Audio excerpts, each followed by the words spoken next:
Hello, folks. We are here, and not only are we are here with Overwatch Contenders, a trial Sir Waltham and Dryad, ready to bring you all the exciting North American action. Today, we're going to be starting off with Drifters versus Wisp. I'm so excited, Dryad. I can barely contain myself. You got it. Yeah, we're going to go with Drifters and Wisp to start it off. Both of the teams, they got the opportunity to play yesterday. Didn't do too well, though. Both of them losing against their opponent. But to be fair, they have very tough opponents. I mean, Wisp is going against Redbird, which, if you heard of them, they a lot of the players used to be part of American Tornado, kind of the strongest Contenders team, so it is understandable. But Wisp and also Drifters trying to get a couple wins now. Yeah, I mean, it's always interesting when you talk about these teams. You know, they're both at the same score line, and it's still so early on. Which one's going to want to be the one that proves just a little bit more dominant, a little bit more powerful coming out of this second day of gameplay? And overall, I'm excited to see what kind of performance these teams have chalked up for us.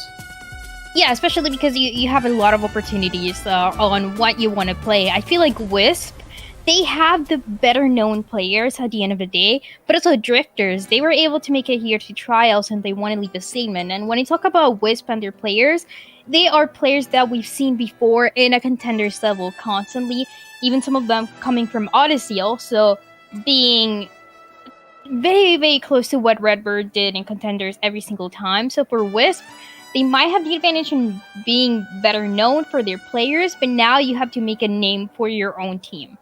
Yeah, certainly. I mean, we talked about it a little bit before we started the cast here, Dryad. These teams, you know, especially between these trial seasons, we do see a lot of those shakeups, not only necessarily with the players, although there is certainly something to be said for that, but also sometimes just within the mentality, sometimes the internal changes of the coaching or, you know, the management team that can be had there. And sometimes just changing that can really change the culture of a team in a way that can affect the mental perhaps a little bit more than meets the eye. Yeah, and there's a lot that goes on between, you know, changing the players. And this is really, really important for the synergy. Odyssey and American Tornado, when we saw them before, they were known for their synergy. I mean, they played so well. That was why they were at the top level. But now they have to play with people who maybe they haven't played with before. Maybe they were going against them more than playing with them. And like you say, also the managing the coaching is going to play a massive role into how far they can get. And I mean, with Drifters, I know Jiang, for example, has been taking the role of that manager a little bit more. And that is also just things that affect who are you going to scrim against. And it can really help your team take a step forward and do a little bit better in those matches.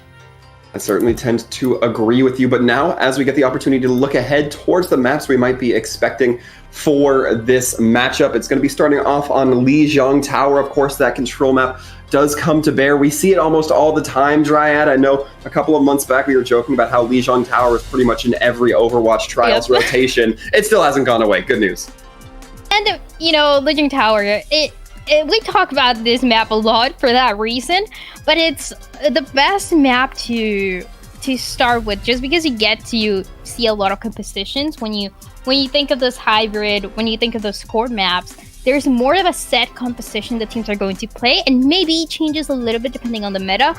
But we go into Lijiang Tower, you know what you're going to see. You know you're going to be seeing a little bit of rush, maybe a little bit of dive coming through with the D.Va, and a couple changes, but that's about it. Yeah, it's something to be said for Lijiang. That can be said for so many of the control point style maps that exist within Overwatch, where, you know, they're very good at creating kind of these different moods for what I call each of the sub-maps, right? So Command Center is that very close quarters. You like to get that swing action. Garden's very open, wide open, gives you a very high skybox for Echo for Pharah if you're of the inclination to play that. And then Night Market a little bit somewhere in the middle where you still have a lot of natural cover in the sky, but it's still kind of a wide open point. So very curious to see how these team compositions change up and interact with one another. Yeah, and out of all of those, I think the one that changes the most is, like you said, Night Market.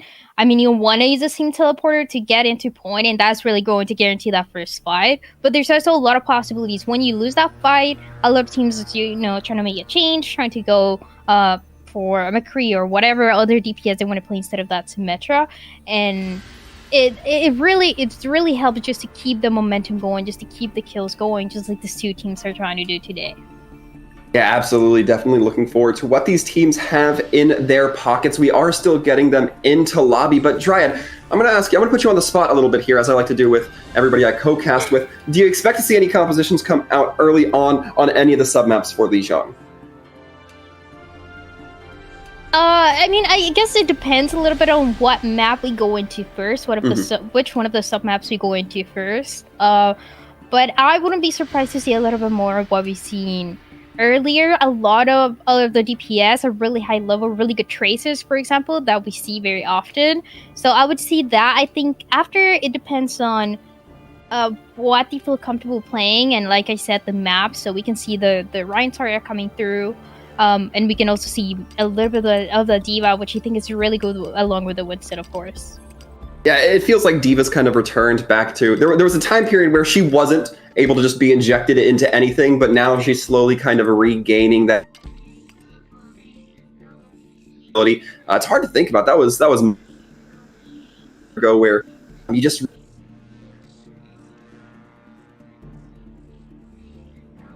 The GOATS style comps where you had those 3 tanks, the 3 supports. Overall, glad to see the return. There is a lot of, I guess, just interactions that D.Va puts onto the field that make it so fascinating to watch, right? That defense matrix can cut a lot of stuff out of the fight.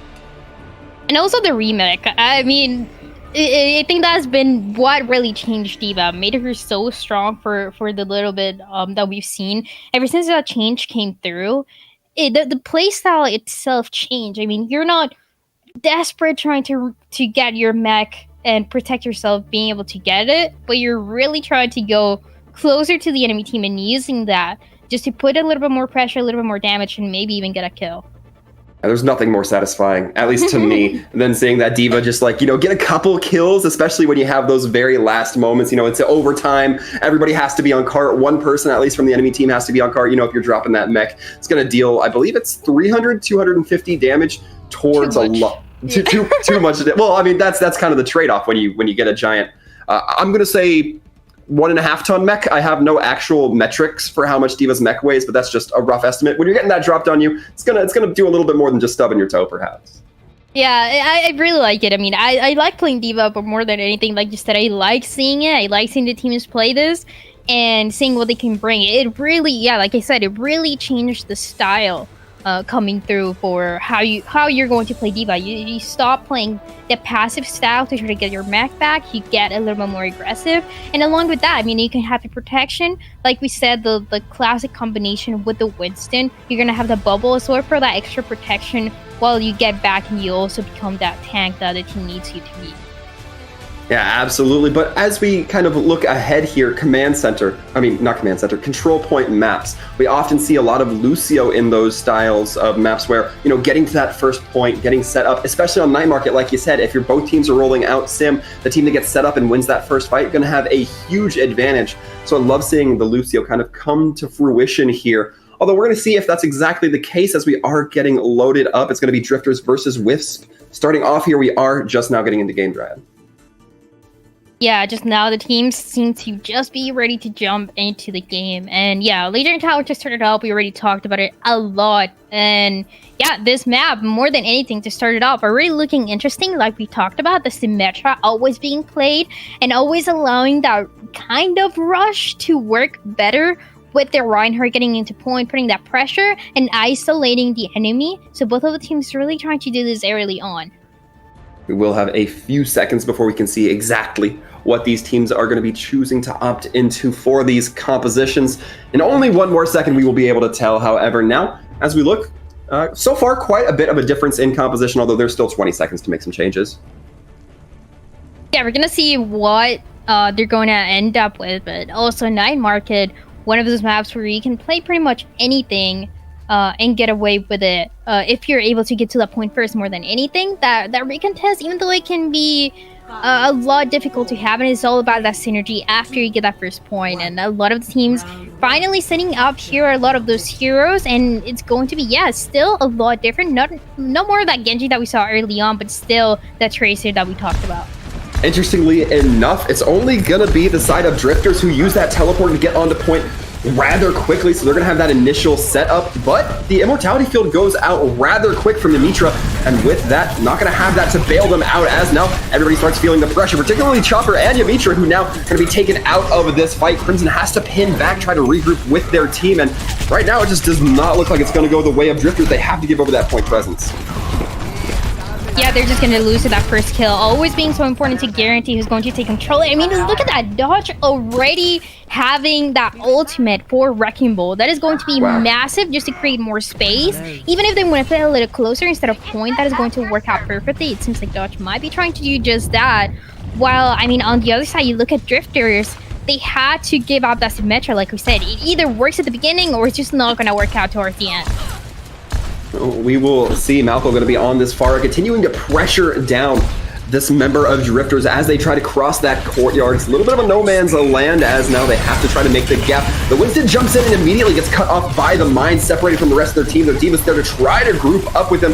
Doge playing in a very crafty spot here. That Wrecking Ball able to get a lot of value if they're able to get some swings into the opposing team. So far, not able to find it. Rocky going to be taking down Yamitra. Moser as well, going down one support for each side. But now with the tanks dropping for the side of Drifters, it's not looking great for them, but looking very good for Wisp.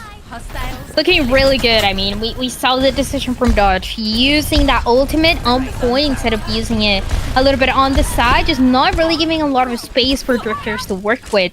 And with that, it also allowed their team to build more ultimates for the next fight. You have the self-destruct, and even if you don't want to start with it, that is also an ultimate that's going to create a lot of space. The barrage, every single possibility, more than anything, I think the best opportunity for them to start here with the Nano. See if that's going to be their mindset. Boat going to be going on to this Sombra, not quite able to catch Doge out with that hack. Unfortunate loss there. That Wrecking Ball will just be a pin cushion if that will be the case. Going to be instead swinging around the back, goes for a big pile driver, trying to get a lot more ult charge for that. It's going to be the sound barrier going out in condolence with that EMP. Now the hacks continue to follow. Is able to keep up. They are suffering some losses. Couple kills finally coming through for the set of Drifters, but it's about to be the 100%, the 99 at least coming through. And Wisp, they haven't given up just yet. That Tracer trying to get a couple more kills, and the ultimate's coming through. 2 getting from Mouth though, that is going to be massive, but it seems like it's not going to be enough still. Certainly will not be enough as we continue looking at this Dryad. I'm having a little bit of tech issues. I need you to go ahead and fill in for me here for just a second. A couple more kills coming through, and a Carl does get one. Drifters, they seem like that we're so close to getting capture of the point. A couple more ultimates being used. It's going to be that primary return to create the space, but it's not going to be enough. Going to get taken down at the end. Crawl managing to stay alive along with the team. Both of the ultimates being used for the side of Wisp, and that 99 about to be 100. But Drifters, they haven't given up yet. They had just used all the ultimates. That EMP might be coming through. Really, the last opportunity for this team to try to make something happen here. They are going to be going for it. That overtime looking so dangerously low. That EMP going out. You're going to be sending it into Wisp, trying to get anything turned around the Coalescence, keeping everybody up. And, I will be back here, Dryad, but it looks like this fight will be ending in favor of Wisp. Yeah, that was a crazy fight towards the end. I mean, we saw all the ultimates rotating almost twice for the side of Wisp. The last opportunity that they had was Drifters coming through with the EMP, being able to hack the supports and getting those kills, but it didn't really happen. I really respect when teams feel as confident as we saw Wisp do, where they were fighting until the end. They didn't give up the fight, they didn't give up the point, one by one getting into point until most of them were there. And Drifters, they couldn't do anything about it, but we might be seeing a couple changes this time around. This is a map very well known for those close spaces that Reinhardt to be played, and well, not that Reinhardt, the more of that Wrecking Ball being played. And Dodge already did a really good job, but now Crimson on the Winston has to keep up. Indeed, that certainly seems to be the case here, and now we're going to be going into the Gardens as mentioned. So far, these shots are going back and forth. Wisp taking a little bit more of the internal route. They don't want to put themselves on that cliff side. A little bit clever there, knowing that Drifters has a little bit more mobility, able to perhaps get a little bit better positioning. But now Malthul nestled safely in between that Diva and the Brig, keeping themselves nice and safe in case anybody tries to jump around, get into the backline. Also keeping an eye on Chopper and Boat. Now we see Rock continuing to go in, tear up, throwing some bullets ahead, but so far this is just a war of attrition. Which team can waste the other's resources, waste their health pools more, and force them off the point? So far, it looks like it's going slightly in favor of Wisp, but they do have a little bit lesser healing. No Moira on the field to give them that big burst. It's going to be the Brig, it's going to be the Zen. Makes it a little bit more vulnerable, but not as vulnerable as Crimson, diving a little bit too deep. Doesn't have that ranged healing that the Brig and the Zen do provide. Instead, they do lose their D.Va. However, it's going to be the D.Va falling on both sides as a matter of fact. And Drifters with an early loss here. Looks like Wisp is going to be able to clean up, get that first point possession, and get that progress up. Oh, Bo trying to run away. It seems like it's not going to be possible. Getting taken down by Malthael towards the end. And I was going to talk about the peeling that you need for Wisp for this composition to work out. You pretty much have nothing and no one besides the D.Va trying to peel for the supports, and of course the break peeling for the Zenyatta. But it can get very difficult, especially when you have Chopper about to have that ultimate, about to have the pulse bomb trying to get that kill. Absolutely, and now as we look here, Rocket continuing to try to drill away from across the moat. Again, the longer these fights take Dryad, the better this is going to be for Wisp. But Malthel dropping the High Noon, taking down Neptune, and just like that, this fight looking a little bit more even, but Drifters aren't going to have that speed on their side. They're going to be using the Coalescence, investing into this. If they can get the value for it, it's great, but it's still a risky maneuver. Dimitri able to get the one kill. Both supports now down for Wisp. That means no sustain available for this now defending team. That Tracer just trying to play around on point, hold on to it for as long as possible. Guys there, as well as a few more members. It does look like it never. And finally, for the first time here, we see Drifters taking control of the point. Really good use of those ultimates as well, the Coalescence as well, being used as an initiation tool, being so effective. But I mean, look at that Wisp. They're going to walk in with so many ultimates to create that space necessary. I mean, you talk about dodge, you talk about the pulse bomb coming from Rocket, and also the Transcendence if they need that extra support. Yeah, it's going to have to be on the ship, perhaps try to find out that pulse bomb that's coming in from Rocket. Not going to matter, though, if the D.Va bomb goes out. Takes down Malfo, though. That means that the Tracer, the Sombra, are going to have a little bit more room to work with here. Drifters now in a very decent spot. Now it is just up to them to try to hold this point. That Winston going to be popping Primal Rage, bullying the supports into the way back. The Zenyatta, the Brig, both taking their lumps here. The Zenyatta not quite taken down yet. Moser, however, getting dangerously chased by Ship. Now the other tank looking to finish up the job. Ship does eventually fall. But with that, it does not look like the Drifters will be flipping point just yet, although Doge might have some other words to say about that. Yeah, it's going to be 2 of the kills coming through, trying to get the supports more than anything. That Moira always being so disruptive, always providing so much healing. There it is. Both of the tanks, a little bit more help from the team, and Wisp are just going to take this point again. They're certainly going to try, but the stall still coming through from Ship. Still being contested again. The longer this fight takes, the better it works out, but eventually Drifters are just going to have to drop. The fight lasting so long that it wasted a lot of the ultimates coming through for Drifters. I mean, they pretty much don't have anything. They really depend on that EMP, which is not going to be available for 1 fight, maybe 2. And by then, it's going to be that 90% again. When, on the other hand, I mean, the Wisp, they have absolutely everything to use. They just have to choose what they're going to start with. Looks like they're going to be starting with the Minefields, High Noon, and Rally all going out. Chopper trying to throw out the Pulse Bomb, doesn't really find anything, pushes everybody back into that small little hut, though. Going to make it easier for Drifters to impose their will if they're really able to get advantage, but they're not. The Minefield just too oppressive, taking down both supports. Nobody able to touch. It looks like Wisp are going to be very good for this. Chopper, however, in position to get that final minute contest. Doesn't have the reach, though. With that, Wisp is going to be taking Lijiang Tower to start. Wisp, really good players, really well-known players, and they're here to also let us know that the team has the capability to get to Contenders. Really good victory so far. I mean, it was clean towards the end, and Drifters, they were trying to make something happen. They were able to capture the point just for a little bit, but couldn't hold it. And it's all about that ultimate usage. How many ultimates you want to use, and how many of those you're going to use at the same time. We saw the fight towards the end ending with them not having absolutely anything, and you need at least one of those to guarantee the victory, to guarantee at least a recontest to happen. Yeah, to put it very simply, if this team fight is a car, you need ults that are the gas to get anywhere, and that time just did not quite happen. But we'll see if maybe things can turn around, folks. We are going to be taking a brief little break, so stick around. We'll be back in just a minute.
And just like that, folks, we are back. Nothing to it. It's now going to be Wisp up 1 over Drifters. We are seeing so far some pretty dominant play coming out of Wisp. What does Drifters need to do to kind of refocus themselves, Dryad?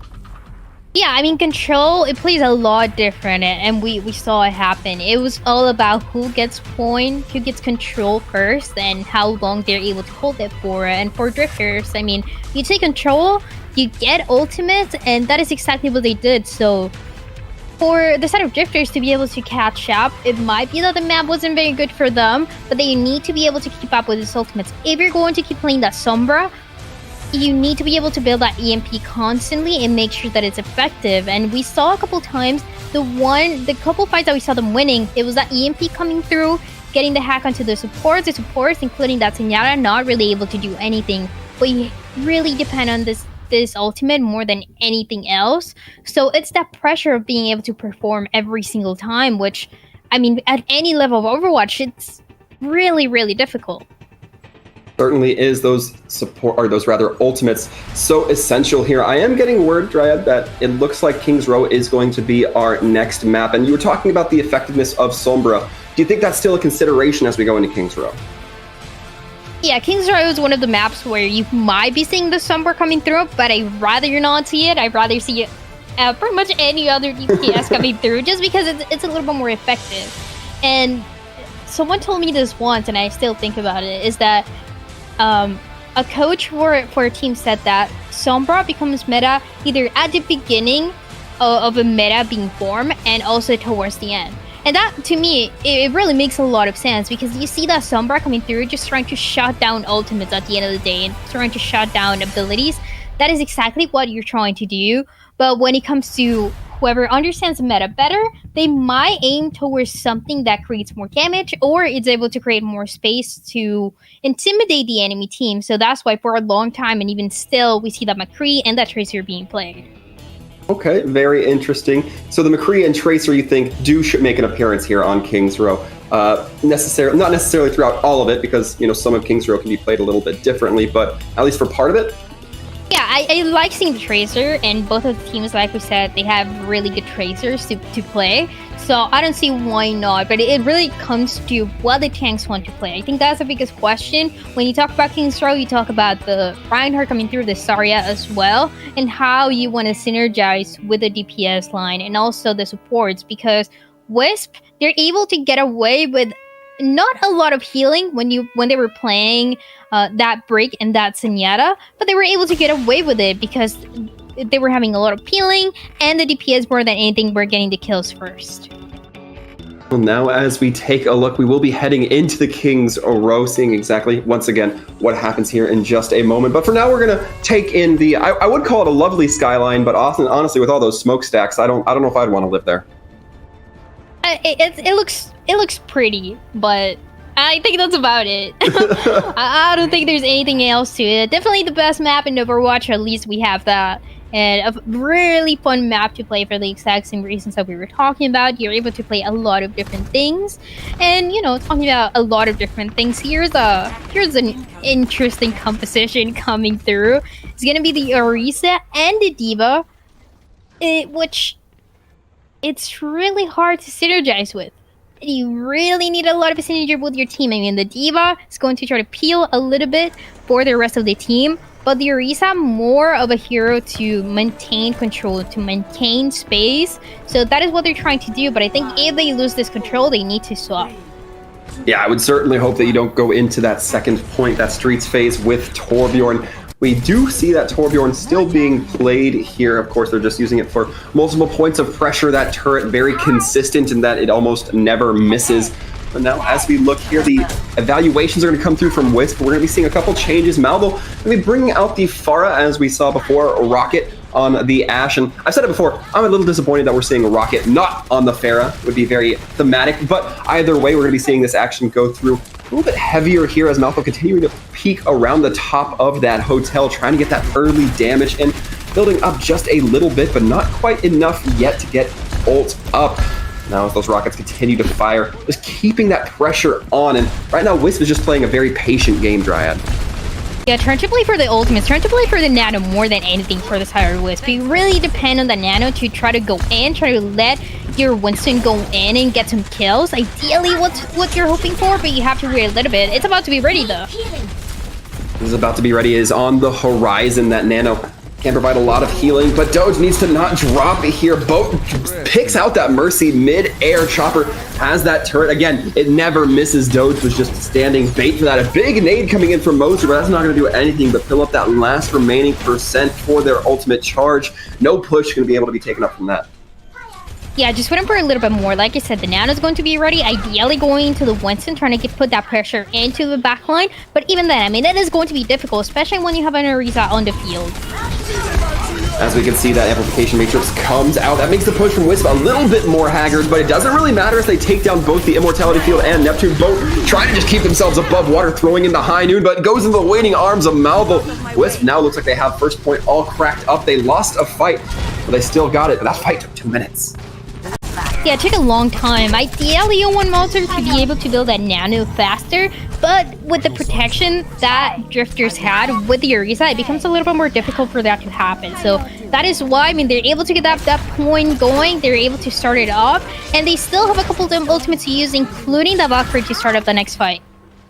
Yeah, you talk about ultimates. Important to note here, Rocket not building up Bob too fast. That's usually one of the faster DPS ultimates we see, comparable to Tracer, with just how much damage that Dynamite can get, but it's so hard to get these angles onto the side of Drifters. They're playing this cover excellently, using that natural cover more so than the shields. But even still, we see the attacking team not having too much difficulty getting through that initial part of the archway. Neptune trying to just swing their flail, get some sort of healing proc, but not really finding a whole lot. Drifters playing rather passively here, but now we see the Bob go in. It's going to be the Molten Core coming out from Chopper as well. Gets most of it eaten by that D.Va Matrix. Still able to do enough to zone out that point, and Drifters are going to be able to stabilize. I talked about how I wanted to see a change coming through for the Orisa, but also recognizing that Orisa is a hero that helps you control space, which at the end of the day, on a hybrid map, that is exactly what you're trying to do. And look at that, Drifters are committing, even using the rally. Oh, and it was going to be an investment from Malthul, the side of Wisp, to try to get that Rocket Barrage to do some damage. It only costs them their life, and now they're sending in the Diva Bomb. The Shield Bash actually coming in to stop it from going too far deep. Cry able to get one and take down the turret. Now it's going to go help their Winston as they try to peel for their other main tank, or for their main tank, I should say. Cry not long for this world, however, Wisp may have broached the wall, though.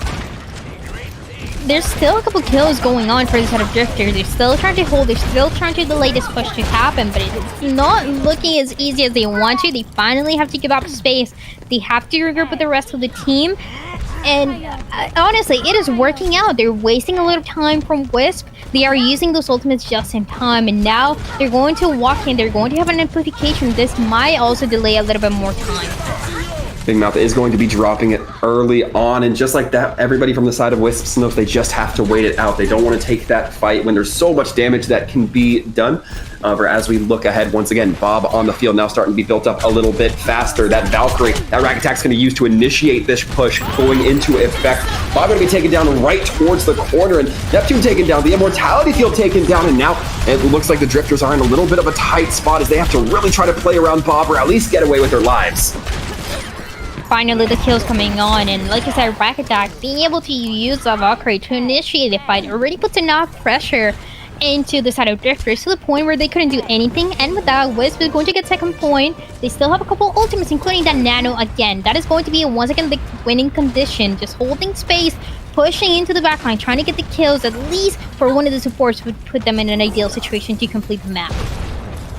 We can see it's still going to be the attacking team of Wisp, who has some ultimates in their pocket. Doge going to be going on to Big Mouth, looking to get that Baptiste taken down early on. Malthul actually survives the Deadeye coming in thanks to Crawley on that Diva. And just like this, Wisp may have continued to turn the tides in their favor. That Primal Rage comes out from Doge, but it's not going to do much except let them escape and feed over a lot of ult charge. And McCree eventually does fall, but it does look like there's enough players on the field for Wisp to really get aggressive. Yeah, they're able to pass this corner more than anything, and that is exactly what they wanted. That is going to give them the high ground positioning that they want. That's going to give them the space to take it, and they still have over 2 minutes to do so. You have 2 minutes, and just like that, Drifters are going to be peeking around that corner, capitalizing on anybody they can, and it just so happens to be Malthul. Rack Attack soon to follow up, and the 4 remaining members look like they're going to be intent on getting out. Rocket taking a little bit of a burn. Yeah, they do lose that space. They do lose that corner that they were able to get. They're, for this side of Wisp, they're going to be able to get a couple ultimates and also a very unexpected kill. That might be the opening that they were waiting for, along with the self-destruct. They're certainly going to be hoping so, and with that, the Diva Bomb goes in deep, doesn't get anybody, but it puts the side of Drifters in a very uncomfortable position. 2 members hit with the anti-nade, Vote and Crimson. Crimson's going to be getting the worst of it, however, as they drop. Now Bob online for Rocket. Do they use it? No. Big Mouth actually coming in large with 2 kills onto both of the snipers. That's going to be removing a lot of damage from the side of Wisp, and now Chopper posted up on the high ground, going to make sure that anybody who peeks their head out is going to be within a huge threat range, although if your front line's not there, it doesn't really matter as you get pressure down by Crawley and company. The Widowmaker not able to connect the kills, and that might put even more pressure into the defense, who's falling one by one. A lot of ultimates still available for the side of Wisp, and they might just take this point. Certainly will, as Doge is looking to pressure this defending team all the way back to spawn. Nobody's going to be able to get out. That Diva makes a good run for it, but Ship just does not have it in him. When you look at Wisp, you start seeing a lot of the same patterns coming in. It's going to be trying to initiate with a Nano, then trying to use the Barrage as well to try to guarantee also the controlling that space, that air, more than anything. And then you see all the ultimates being used. Rack Attack being very careful on when they wanted to use the Valkyrie, and that way, even when they have difficulty, they're able to make this work. Drifters, they had a really good defense though, but I'm curious to see what changes they're going to bring on the attacking side. I mean, this time around, you can't bring the Orisa. You're not going to have the mobility. It's going to be a little bit more difficult. But as I say that, Crimson once again locking the Orisa. We have to see if they're going to stay with that change. I hope not. And if they do so, you're going to be a lot more dependent on those fast heroes to be the openers of the fight. And we talk about those fast heroes so far for the attacking team. There are not too many. You got Neptune up there. You have Ship, but the DPS lineup is going to be full of snipers. I got to anticipate that Boat and Chopper just trying to get some early picks, particularly Boat with that Widowmaker. Usually we don't see it come out of spawn and stick around for much too long. Yeah, it's something that it either works out in the beginning and is going to give you that confidence, or it's just not going to work out and another change is going to be necessary. As these doors open up, Boat looks to line up for a shot. Doesn't find anything, and to no surprise, it's going to be the swap onto the McCree. So far, yes, it looks like they will be leaving the spawn with that Chopper. Going to be sticking onto that Torbjorn, so this looks to be their intent here, and very interesting to see how this plays out. The flashbang goes out, but Boat gets a little bit too far ahead of their shield, takes a little bit of a beating, has to back down, and we can hear Rocket in the backlines continuing to just be a menace, trying to be a menace onto whatever supports, whatever weak targets they can find. Now has that high ground immediately, just like that. Drifters looking to get right up onto point. All their deployables are getting taken down. They don't have a whole lot to work with, although they do have a tick to get for free. That D.Va looking to contest, and right now it looks like Wisp is having their ankles broken just a little bit here. They don't quite know exactly where they want to defend on this point. It's now just getting into a very brawly stance, and it looks like it's working out at least a little bit for Drifters.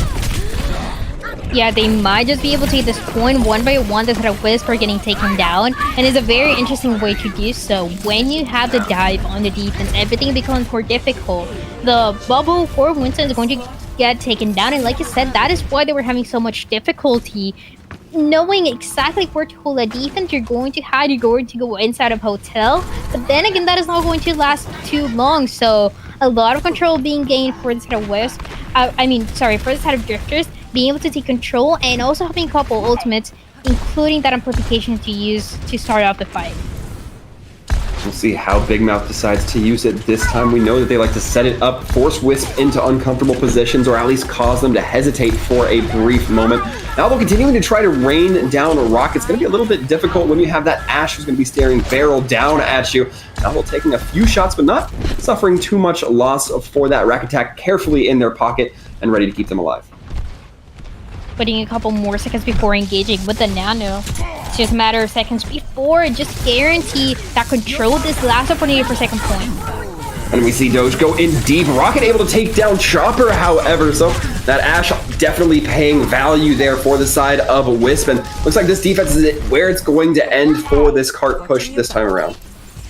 With a single ultimate, that's how you know how strong the Nano can be for a team with the Winston dodge. Didn't even have to use that primal rage. That is going to be an ultimate that you can wait for the next fight. Well, Drifters, they have to regroup, they have to try to go again. They're going to have the supercharger, so it's just a matter of taking it down as soon as possible so the damage doesn't amplify. And Doge gonna actually be bringing out that primal rage. A lot of ults being dropped into this. Wisp throws in the rocket barrage as well. Only takes down an immortality field. Doge able to get out alive. It's 1 DPS for 1 DPS. Gonna be a long walk back for both of these teams, but perhaps a little bit longer for Wisp. The D.Va Bomb goes in, catches out Moser. Now the D.Va Bomb returns from Cry rather, not able to find anything. And now with this, Wisp is really reeling on this effect. Bob going to be going right in front of the cart, but not able to stand for too long. Drifters so far looking good to deliver this towards second. Attack trying to run away, not able to do so, and without a second point, it's also going to go for the set of Drifters, trying to get a couple more, trying to keep that momentum. I mean, look at that amplification once again about to be available for Big Mouth. A lot of those ultimates that are able to come in so fast with this part of the team. Chopper didn't really work out. We didn't see that. It's okay. Yeah, we didn't see that. It's fine. That was field testing. That's all that was. But now, as we look ahead, we're gonna be seeing this swap come out. Doge gonna be on this Reinhardt. Malvo bringing out the Doomfist. I don't necessarily blame that. The Pharah a little bit harder to run when there's a smaller skybox. Doge gonna be getting the nano boost, able to swing heavy if they're able to just close that gap. And a lot of damage coming in from Chopper with the stick as well. Rocket taken down. That McCree no longer going to be a factor in Chopper's gameplay here. Has to use a little bit of the rewind, closing in on this Ana though with the melee to the forehead. Moser goes down, and Drifters now looking good to deliver this cart. This could be one more fight if the defense is not able to hold, and it is not looking good. Dodge has been having difficulty with the Winston, now going for their Reinhardt, trying to get a couple kills, trying to control that space a little bit better, because Crimson is once again about to have a supercharger. You see Malvo creeping around up top, looking for perhaps that one shot, one combo knockout potential, but gets pressured down by the supports that Lucio and Baptiste absolutely perform for Drifters right there. It's going to be the high noon coming out. The shield blocking all that damage that could have come. They had to try to maneuver, get stunned out because of it. Diva Bomb comes in, kills 3. Ship just delivered for their team. It's going to be the turbocharger as well, ensuring that this fight goes the way of Drifters. And just like that, this cart is looking to get locked in.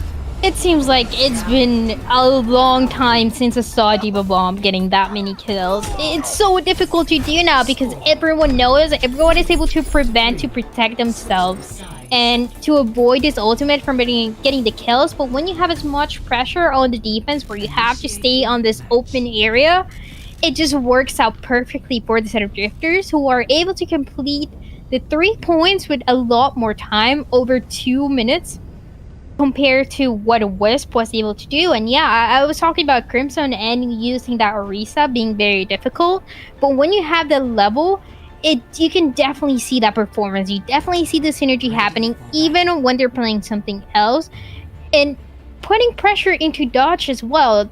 Dodge was doing so well in that first map with the Wrecking Ball, and force out of that comfort pick into the Winston and into the Reinhardt really breaks that momentum for Wisp.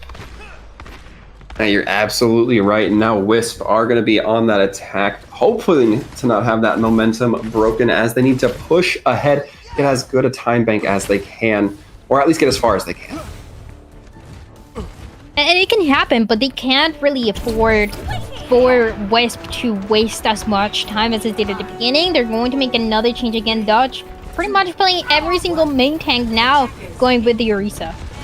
Worth noting, no Torbjorn this time on the field for the defense of Drifters. It's going to be Chopper on that Tracer, so perhaps looking for a little bit more of an immediate fight and expecting that aggression is going to come through a little bit more predominantly through Wisp. Now as we see Chopper continuing to just hover around these rooftops, we see the entirety of the Wisp team starting to make these rotations, debating where they can go, but they don't really have time as a resource, as a luxury, to play around with all these different creative angles. Dryad, they just need to start looking to getting there. Yeah, 30 seconds remaining. This could be a single fight, a single opportunity for Wisp to try to make something happen. They have a lot of protection, they have a double shield, but can they get the kills now? We'll see. That Ash Dynamite certainly provided them a little bit of space, forced their opponents to back up. As now we see Crawley continuing to throw down those orbs, continuing to apply that constant blast pressure. The Accretion Rock combo not going to be landing too much. Moser brings out the amplification field. That might help this team out right here. Chopper on this rooftop just trying to get anything done, but the distance might just be a little bit too much for Tracer's Pulse Pistols. That Immortality field going to be saving a few, but Rocket with the quick turnaround with the headshot on the Chopper. Just like that, overtime almost drops, and now it has to be this attacking team Wisp that stays on point. Both clears off a couple with that McCree, but it looks like things could still go either way for these teams, but Wisp just has a little bit more in the gas. So close for that overtime, but now for Wisp, they can't leave the point a single second, and that is going to be it. They're going to lose. They're not going to be able to get that payload farther. They have a couple ultimates, including that Sigma ultimate coming through, always being so effective, always putting so much pressure, and also forcing that immortality field for Big Mouth. That is really the opening that they want to go for early on before anything else happens. Absolutely right. As they continue to move this cart, they're not going to get too aggressive with it. They're going to have their whole team focused on just making sure this cart continues its momentum. Get 3 on, get the speed moving as much as possible. It's going to be the Gravitic Flux going out, but Chopper able to take down Doge. Vote the next to fall. Crimson has that Fortify to keep themselves alive and just make sure that Bob is not able to do his job or anything. As a matter of fact, now Rack Attack using that rally. We're seeing Wisp really try to commit to this. They do not want this to be where this ends. Malvo throwing out the high noon, trying to turn around, keep eyes away, has eyes on that Tracer, gets the flashbang on the Chopper, and with that, going to be a great opportunity. The Diva Bomb, though, forces a little bit of zoning, Just like that, it's going to be the Brig who gets caught out, has to shield herself, meaning she can't maneuver as fast. Turbocharger coming out from Doge means the Drifters are going to be taking a little bit of a stronger punch in the mouth. The Immortality Field there, however, able to keep everybody alive, or at least that was the plan. Rocket going to be getting the advantage of Crimson, and again, another dirty fight that was won by Wisp. Another comeback happening just in time, but now for the side of Wisp, we saw it in Control, now we see it again, and they're going to get the second point. It's going to be the last opportunity for recontest. I would be very hesitant if I was Drifters to go in. And it was all about Rack Attack being able to use that ultimate in time, that Riley being so strong every single time, and guaranteeing that Dodge was able to get back into the fight, getting the last kills, and also guaranteeing that the payload is not going to stop yet. Yeah, and Chopper taking a little bit of a beating on that Tracer. Going to be switching on to the Hanzo instead. It's going to be the Amplification Matrix coming out. Boat goes for the High Noon in the Gravitic Flux, gets taken down for it. Not able to get that high ground advantage. And right now, Ship just trying to be the last one on cart. But with one member down, with their main tank down, this might be an opportunity for Wisp to come back. Even if you have 3 minutes for Drifters when you go on the attack, this is an absolute nightmare to deal with on the defense. They haven't been able to do anything, even with that overtime happening right now for the side of Wisp. A couple ultimates might be coming through, but now they have to wait a little bit longer for Wisp for them to use. Now, Malthol does still have that High Noon in pocket. Going to be using it early on, trying to sync out anybody or at least cause some uncomfortable positioning. Takes down Big Mouth. No Immortality Field already been used. And with that, no healing. That blast healing coming in from the Baptiste. That Brig now in a very lonely spot. Neptune taken down. Overtime completion. 6 points for Wisp. That was amazing. 1 minute remaining and you're able to get it all the way to the end.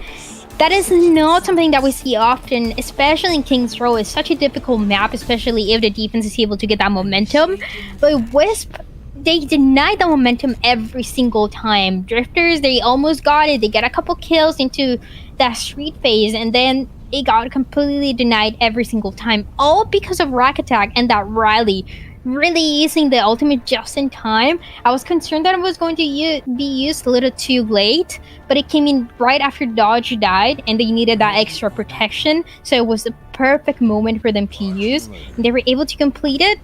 If you're Drifters, you're a little bit concerned. Sure, you have 3 minutes, but that doesn't mean they're going to make it the way that Wisp did. Absolutely right on that. I mean, there's a lot you can do just to try to reduce that time bank that your opponents are, right? Like, completing this with any time over 3 minutes would still be very difficult. So I'm curious to see exactly how this goes into play. 3 minutes, it's really not going to be enough to complete it. Unless, I mean, it has to be Drifters pretty much winning every single fight. And looking at the defense that Dodge had with the Orisa and that double shield, doesn't seem like it's going to be the case. We know that Wisp definitely want to put up a fight. You're absolutely right about that, and just like that, the gates will drop. Drifter's going to be going in, trying to get a little bit more damage thrown down.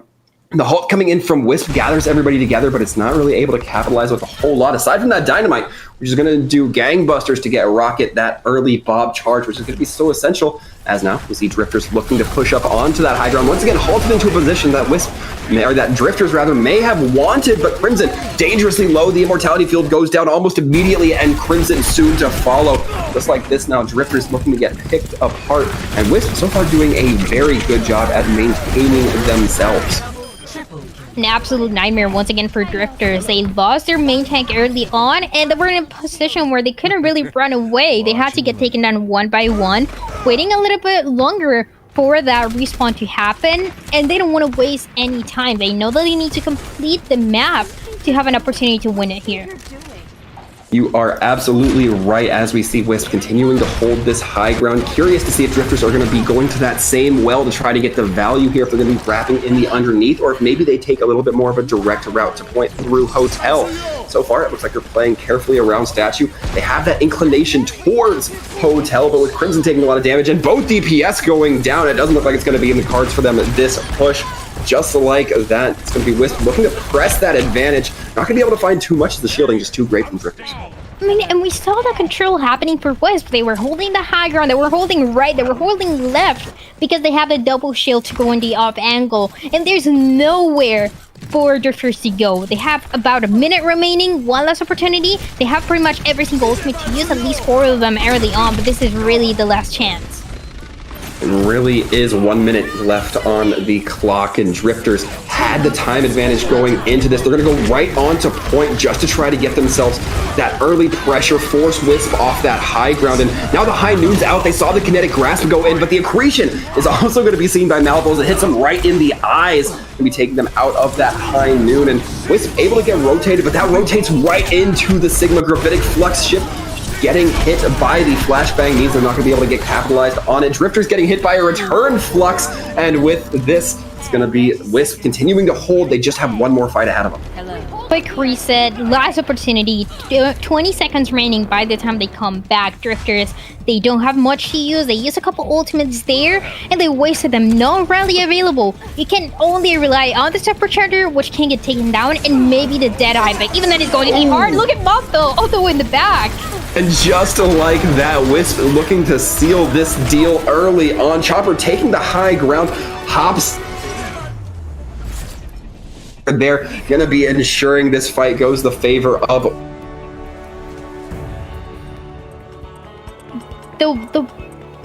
I have no words. What we saw from Wisp from that first round to second to third all the way until the end, they were just going up and up. They didn't stop for a single second. They were changing. They realized on that first map, okay, this Wrecking Ball is not going to work. Let's go Winston. Let's go Reinhardt. Until they finally figure out it was going to be the double shield, the one that was going to work the best against Drifters, who were forcing that Orisa from beginning to end. Drifters definitely put up a fight, especially when they were attacking, but around against Wisp, and it was just all about that positioning and that ultimate usage. I talked about Rack Attack, an amazing job using that rally, guaranteeing that the team is able to keep it going, and then also the rest of the tanks on the off angle, the Sigma, using the ultimate early on, and even if it didn't get the kills, it really put enough pressure into Drifters to the point where they couldn't do anything else. I mean, you're absolutely right. And I do want to, give credit to the changes that we saw go through for Wisp, particularly on their second attack. It went blazingly fast, but I also want to analyze, Drifters, we also saw a change. I mentioned right before the round started, we didn't see that Torbjorn on first point, and that we saw in the first attack phase for Wisp burned off a lot of time off the clock. So I'm wondering if perhaps maybe they start to regret that decision. Maybe they start to lean into, not playing these mind games, instead just playing what's a little bit more comfortable. Yeah, and I think the Torbjorn is going to work a lot better on that first point defense that any team is going to hold more than anywhere else, because Torbjorn, sure, you're going to get the kills, you're going to deny maybe anyone in the backline, maybe that Tracer, maybe that McCree trying to do something crazy like we saw Malthel do, but it's more than anything is the Molten Core being used, being able to create a lot of space, working a lot similar like we see Wrecking Ball doing with his ultimate. So it is really that strategy where when you are attacking, when you're using that Torbjorn, it's going to be a lot harder to throw the Molten Core into the high ground where Wisp was. Well, you're absolutely right on that. But so far, the numbers looking very good for Wisp. They are not quite out of the gate just yet. They still do have one more in the books, which means on the bright side for Drifters, there's still one more map to start claiming some points back in your favor. But folks, we're only going to find out on the other end of this break, so make sure you stick around. We'll be back with more Overwatch Contenders Trials in just a moment.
And just like that, folks, we are back so far in this matchup between Wisp and Drifters. It's looked pretty great for Wisp, not to say that Drifters haven't had their moments. We did see multiple rounds in King's Row, which is always pretty nice.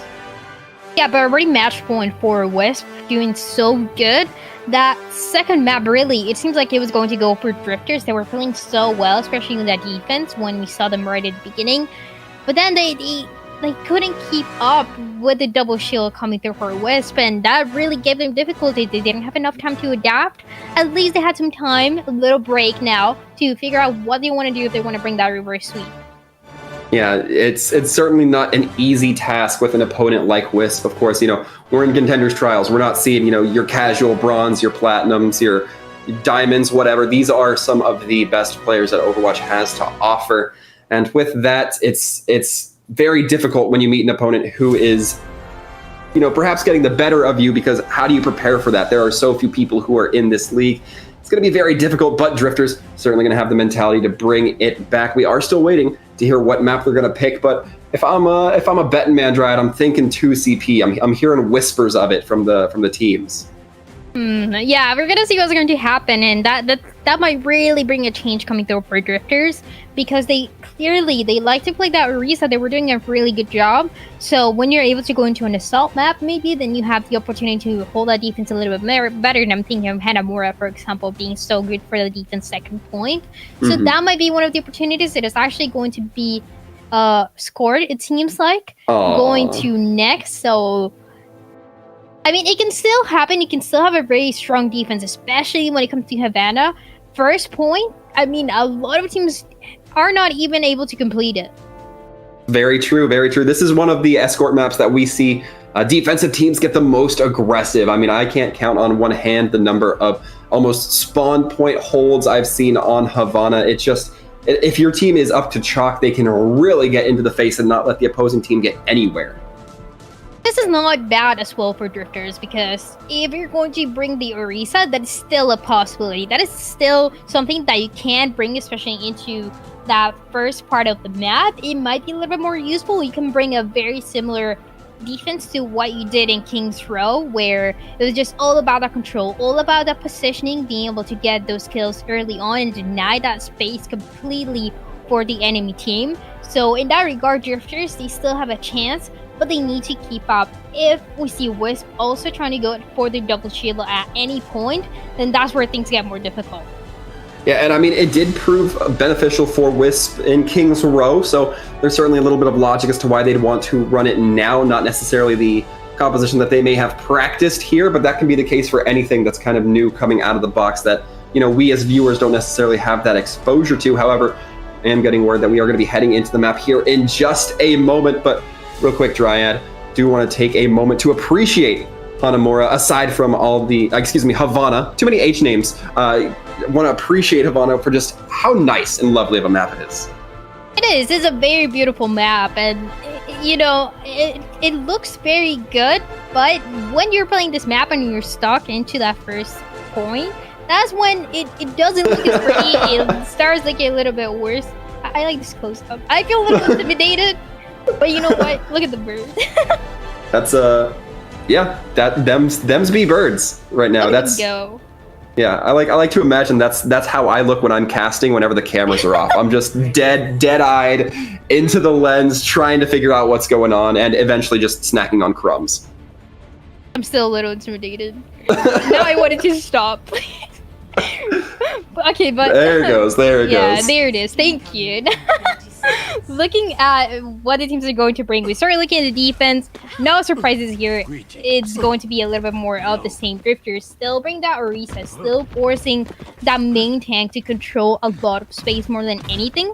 One thing that I want to see coming through different is, even if you have the right positioning, the ideal situation here would be for Crimson to be able to build that ultimate faster. And it is going to be difficult when you look at Wisp and the way that they like to play. They're not playing all together. They're not giving that ult charge, so it becomes more difficult for them to do so with that double shield. As we look ahead, Wisp not going to be held immediately at spawn. It looks like Drifters are going to have a little bit more decorum, a little bit more self-control than that but they are going to be doing an excellent job at keeping a lot of different angles of entry oppressed there. That Sigma shield going in right through the cafe, not able to get too much advantage with it, not able to shoot through that doorway if that shield is blocking. And already we can see this high ground kind of getting oppressed, but Cry slowly making their way up there, trying to fight that Sigma. Not going to quite be finding anything for it, and so far this has just been a slow push of the cart. But, I mean, look at that. There's just damage coming through, but everyone from the defense, they're just backing out. They don't want to take any damage. They don't want to take any kills. So far, they're finding their success in that. It's going to be the sniper versus sniper. Rocket trying to find that Hanzo. The boat, Hanzo not quite connecting with it. Malvo going in deep, going to be eventually finding the other Shimada brother. Malvo just kind of caught in the deflect animation during, I guess, in between two members who aren't even paying attention to him. It's not going to matter, though. Cart does get delivered, and the first point is now going to fall the way of Wisp. And it's a very interesting composition that we're seeing coming through for the Star Wisp, because everyone is kind of very slow, except for the Genji that goes faster. It's able to get that engagement going. And we saw Drifters on that first point defense. What they were doing, they were just backing up until the point where they couldn't back up anymore. They had to face the enemy team, and Wisp, they took it the advantage. As Wisp looks ahead, they're going to be using that amplification matrix, trying to get themselves a lot more damage. Not going to be finding it so much as we see that Dynamite go out, hit a lot of that team, and right now, Drifters are just going to be kind of, I don't want to say cowering, because I don't think it's that, I don't think it's a fear, just preparing themselves in that low ground. It's going to be the Gravitic Flux coming in, Malthol able to clean up with a double dash coming through. The Shuriken spread coming in as well. Malthol getting 4 kills, and that's going to allow Wisp to continue on. What a massive flux that came through. Yes. I mean, getting pretty much everyone from the team, taking them down immediately for Drifters, who are having a lot of difficulty. They have one less opportunity here, trying to touch the point, trying to delay that from happening, and you also have the Bob to do so, but it's really about getting that engagement first. Speaking of that engagement first, Bob's going to be sent in. Malthol actually brings out the blade, but gets cut down, no pun intended, right before they can get a couple swings, and Doge going to be taking a wailing of damage, but has that Sigma, has that Orisa shield. Now Drifters funneled into this tight, compact room. It's not where you want to be against a Sigma or against an Ashe when those explosives are so crucial in their arsenal. Now, as we look ahead, that cart getting closer and closer to second. Eventually, Boat does go hop on, tries to contest. It's just the brig now. Crimson on the wrecking ball, going to be coming in with a big pile driver. Now the Gravitic Flux only catches the Ashe. Doesn't quite manage to make it into the Immortality field, but it's not going to matter. That cart makes it the second with 5 minutes left. Attack does it again, using that rally just in time, being able to make it happen. We have a little replay happening as well. It was the Flux and the kills coming through from Malthol. That is where you see the teamwork happening for Wisp. Already getting into that third part of the map, a very open area. This is where we often see a lot of changes happening for the composition. But so far for Wisp, they feel comfortable. They have a lot of synergy that is just getting better and better as we see more maps coming in.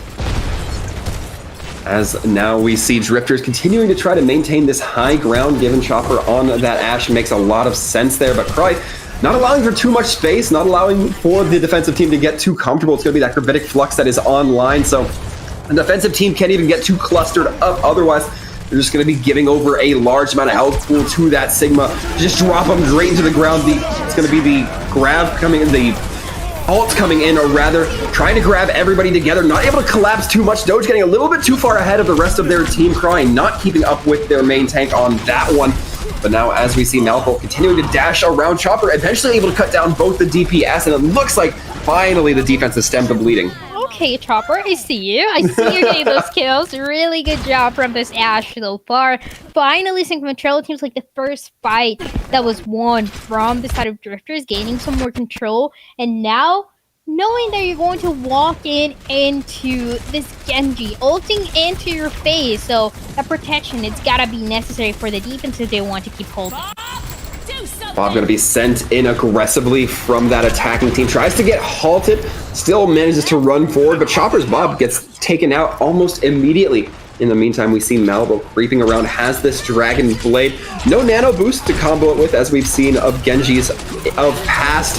Has to be very careful, though, because we've seen them get cut down as they bring it down the blade early on and deflect into Chopper. An excellent opportunity there. The Brig whips the Genji away, tries to bash him into submission. Not going to quite be happening, though, as the kill's already going in favor of Wisp. Just the funneling that happened from this Genji blade provided so much value. there's so many kills going on, and it seems like Drifters, there's nothing else that could deal on this defense with taking control of the last with a lot of time remaining, which is very, very rare to see here in Havana. But Wisp, we saw the ultimate. I like the patience coming through from this Genji. They didn't use the ultimate right away. He waited a little bit longer to use it, able to guarantee the kill coming through from the Ashe. The Ashe gets taken down, and then everyone is looking at this Genji, waiting for the ultimate to come in. That is the opportunity that the rest of Wisp takes to kill everyone when they're not looking, and denies any sort of opportunity, any sort of ultimate. Oh no, wait. Oh, they're back. They're back. Oh no, the boys found an empanada, I guess. Is that that's okay? Yeah, they're feasting right now, and you know, if they're watching the same games we're watching, I'm not surprised they need a snack after that. That was some high intensity action that leaves everybody grumbling a little bit.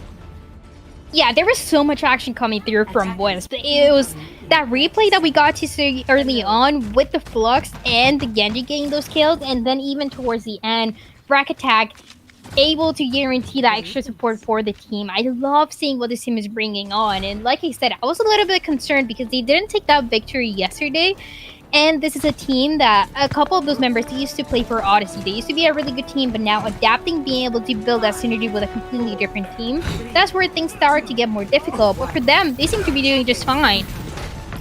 Oh no, and this is what we were talking about previewing a little bit earlier, Dryad. These immediate early spawn holds, even if they don't succeed in holding the opposing team all the way to spawn, you're still going to get a lot of time burnt off the clock with 2 members going down. That is a great start for Wisp, and not as good a one for Drifters. This is sort of the defense that I was expecting to from Drifters, just a lot closer, but now it is a Wisp, the one that are trying to bring it in. It turns into an absolute nightmare the longer that it goes on, and that is exactly what's happening. Chopper getting taken down. I mean, you really need that initiation. That is the first pick, and Boat is trying to do just that.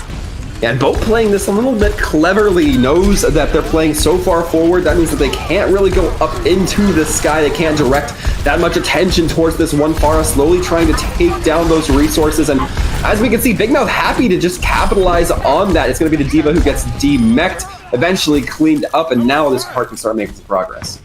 Yeah, there it is, the opening. But it took them a minute to do so. It was really the kills coming through from Big Mouth that it allowed that to happen, and also opening opportunity for those ultimates coming in for the set of Drifters on this attacking side. The amplification being used early on, ideally trying to deny some space before Wisp is able to push in. We're seeing the amplification matrix come out. Crimson just funneling the bullets down once again, forcing everybody for the defensive team into an uncomfortable corner. Only this time the defensive team is Wisp. Drifters not really able to make too much capitalization on it. They use that Gravitic Flux just a bit too late, only catches 2, but still going to be taken down. A rocket Chopper using that McCree in midair as a little bit of a clay pigeon. Going to be finding success with that in the capacity. Chopper finding 2 with the high noon, and Drifters don't look like they're quite done yet. They still are looking to get this point completed 2 first at Baby D.Va. Not going to be able to connect with Chopper when that Mercy comes in with the healing.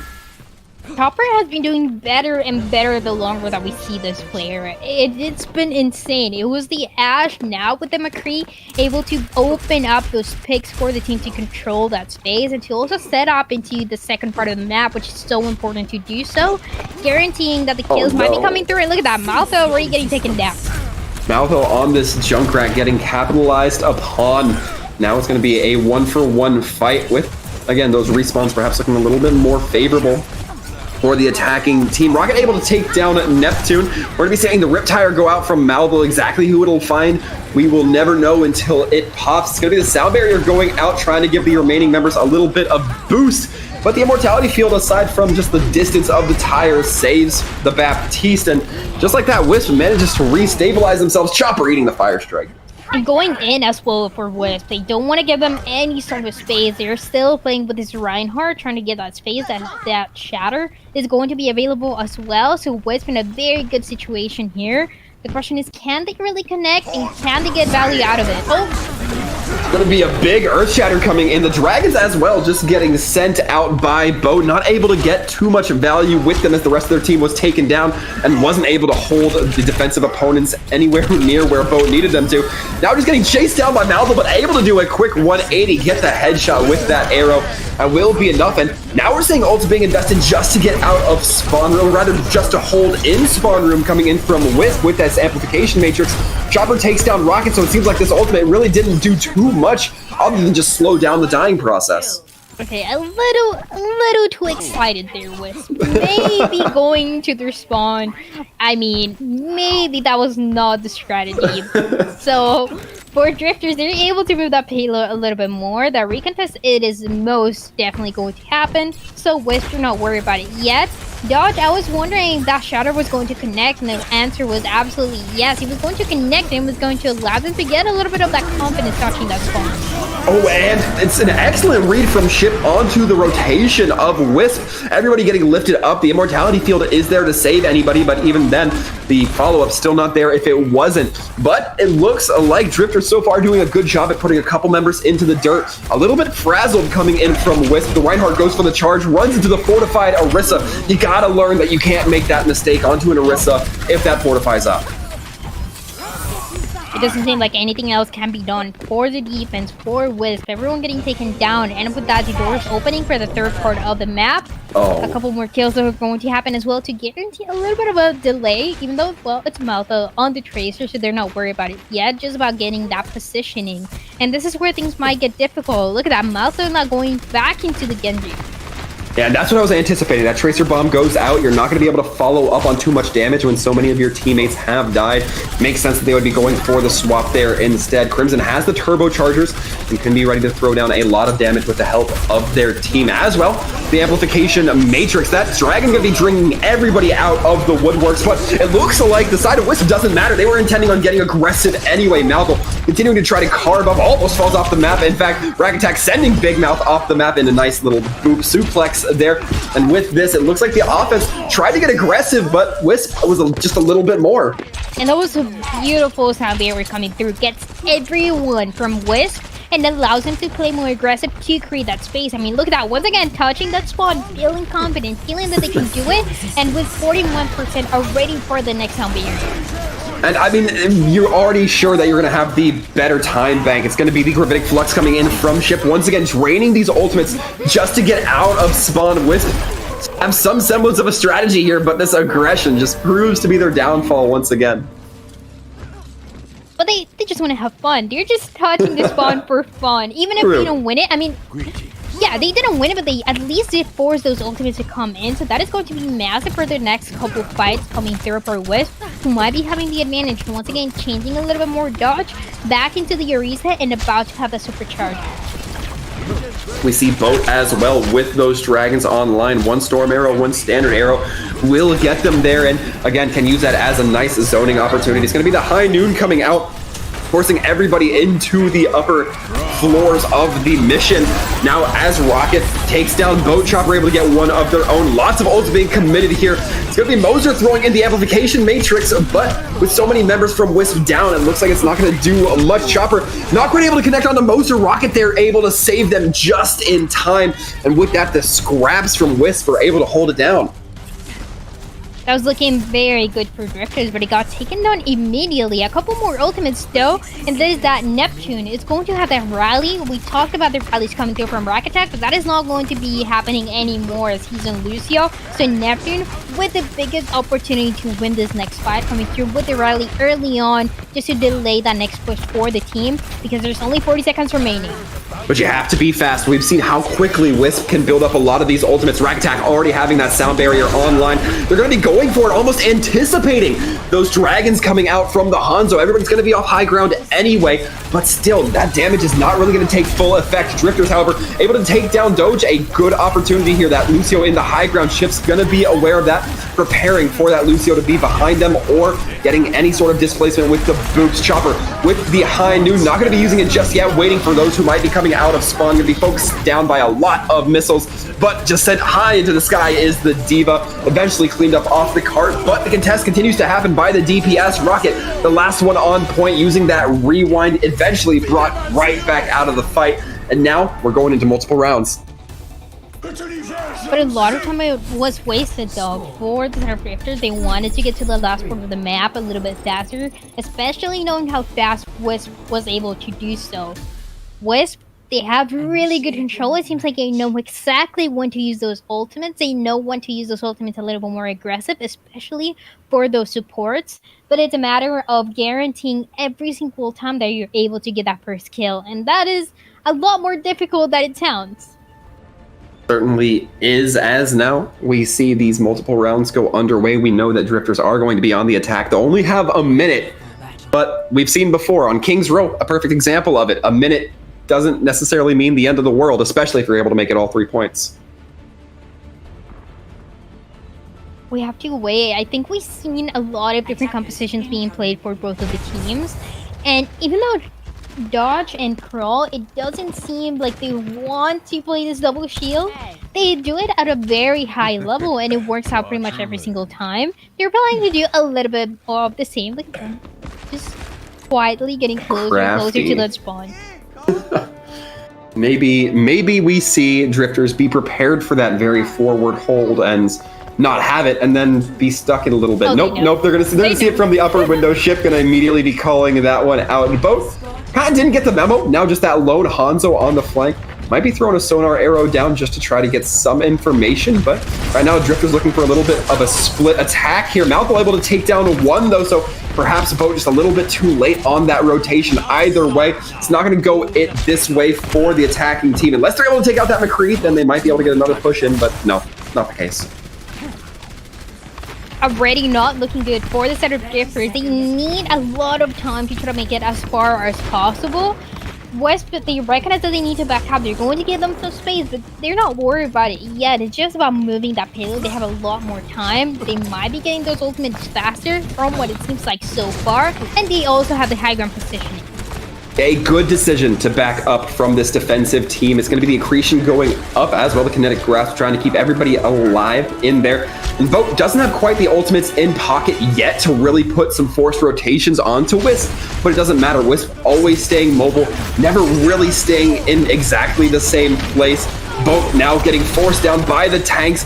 So far, nobody from the side of Drifters able to get any kills except for Chopper. Now Ship going to be getting a second on top of that, but there's only so much you can do. Those dragons tried to come out, but they're not having any of it today. Overtime's going to tick down, and that cart barely made it past the first bend. Not even the spawn advantage is going to be enough for these attackers to, unfortunately, wasted a lot of time trying to deal with the defense from Wisp. So close to their spawn, and they couldn't really afford that, only having 1 minute remaining. Now Wisp, they have the confidence, they have the other two maps already on their back. They're trying to get the last one, and they can bring pretty much anything to make it work. They have so much synergy with any sort of composition that is so rare to see. You are absolutely right, as now the question becomes, can Drifters make this an almost 4-minute defense without getting too overrun? Basically, you have to win all your fights or have that level of discipline that we saw come through from Wisp. That is a very tall order. You basically have to get it right first guess without losing any teammates, just based on the proximity. Yeah, just do not make a single mistake ever, and then you win. Just no pressure at all coming through.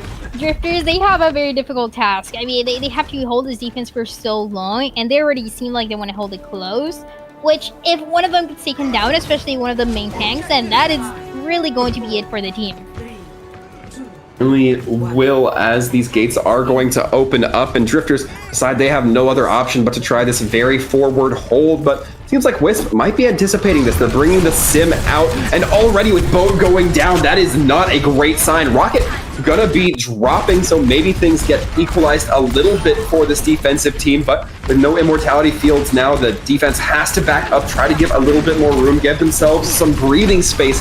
Now they'll, however, just happy to take that distance and use it in a relaxed fashion to throw down that damage, but now it looks like the attacking team, after losing their diva, are going to have to take a moment as well. Crawley does not want to be the last one to fall here and force that 8-second respawn timer to come online. It's not going to matter, though. The immortality field coming out. Drifter's getting hit by the Earthshatter Doge, taking down two. Both tanks no longer in effect. That looks like it might have been the nail in the coffin for Drifters.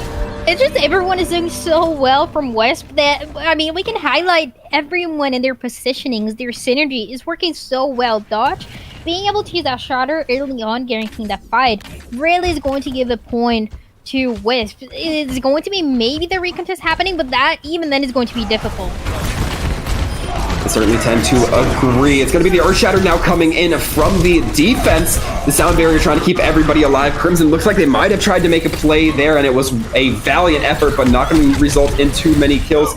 Lucio trying to duel with the Boat, just trying to get that Tracer off the cart so it can move that final little bit. But with this, Drifters still have wiped the process to make this a successful defense, and they are only losing more and more members. Chopper trying to throw in a high noon from downtown, can't quite make it connect. The distance too far out. Diva Bomb catches Crimson, and with that Wrecking Ball not going to be able to stall out. Immortality Field doesn't quite connect with Boat, meaning that Tracer's going to drop. So does Chopper, and right now this is just trying to stem the blood flow, but it's not going to happen from Drifters. Yeah, everyone trying to touch towards the end, but if you don't have the entirety of your team, it is going to be very difficult to make anything happen. So with that, Drifters, they take it 3-0, an amazing performance from this team.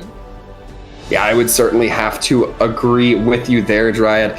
Wisp, a very decent performance, I would say. Just the aggression we saw. I loved when we saw those dragons come out from Drifters, and then Wisp just used that sound barrier, pushed ahead, and really capitalized, made the aggression their own. Yeah, they went a little bit too heavy and touched spawn on third point, which is, you know, not a sound strategy. But it worked. But it worked at least for one fight, and that's what they needed. Yeah, not a lot of teams are able to do that. So they had the confidence. They definitely seem to be having fun. And it is not very often that we see pretty much every single player from a team being highlighted in one moment or another. It was such a good performance, such high level, and this is just what we can expect from this team. We talked about the players. These are players known in a Contenders level for being so good, and they definitely showed us that today. Absolutely right, and I don't think that takes anything away from Drifters. They put up a fairly good show. I mean, we saw multiple rounds on 2 maps. The only one we didn't was a control, and you're never going to see more than 3 rounds in a control map anyway. So overall, very pleased with the skill levels that these teams are bringing to the table. I know it's going to be exciting to watch them as we proceed. But speaking of processions and, you know, the way things develop here, Dryad, we will be having an interview with one of the players here after this break. So stick around, folks. We'll be right back with the interview.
Hello and welcome back, everyone. We are here in the interview booth. I know it looks a lot like the casting booth, but just take my word for it. We are here in the interview booth, and we're sitting down with Rocket. Rocket, hello, welcome, and perhaps most importantly, congratulations.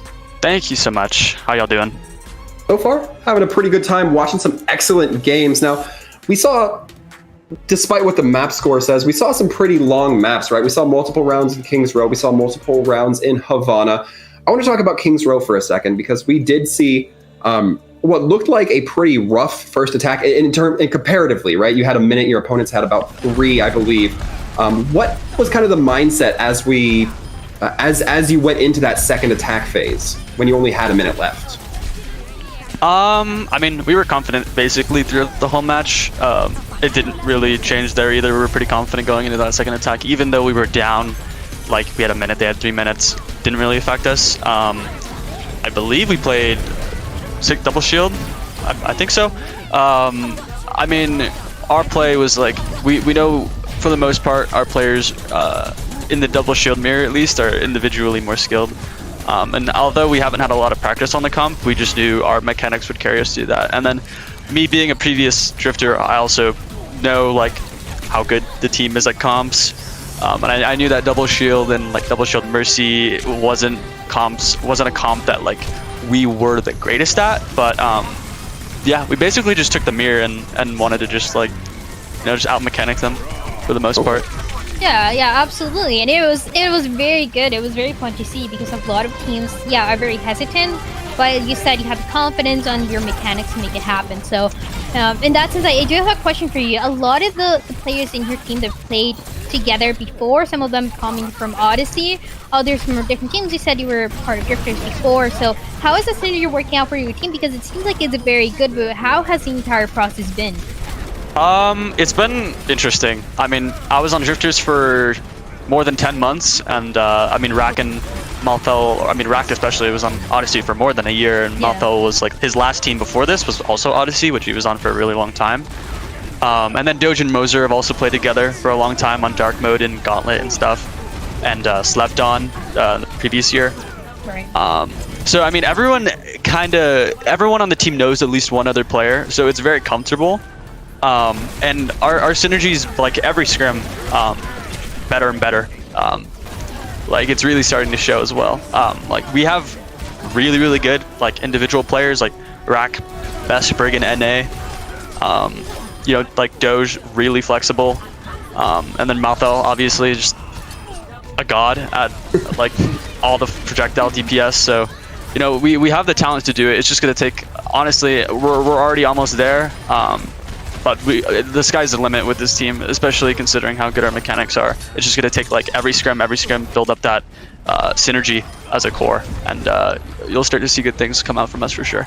Yeah, and you can definitely see the flexibility that everyone has. We saw a lot of different heroes, a lot of different compositions coming in and working out. So, I mean, in that regard, and you talk about it, you guys have been getting better and better at the synergy. You guys, a lot of you already knew each other from before or saw each other play before.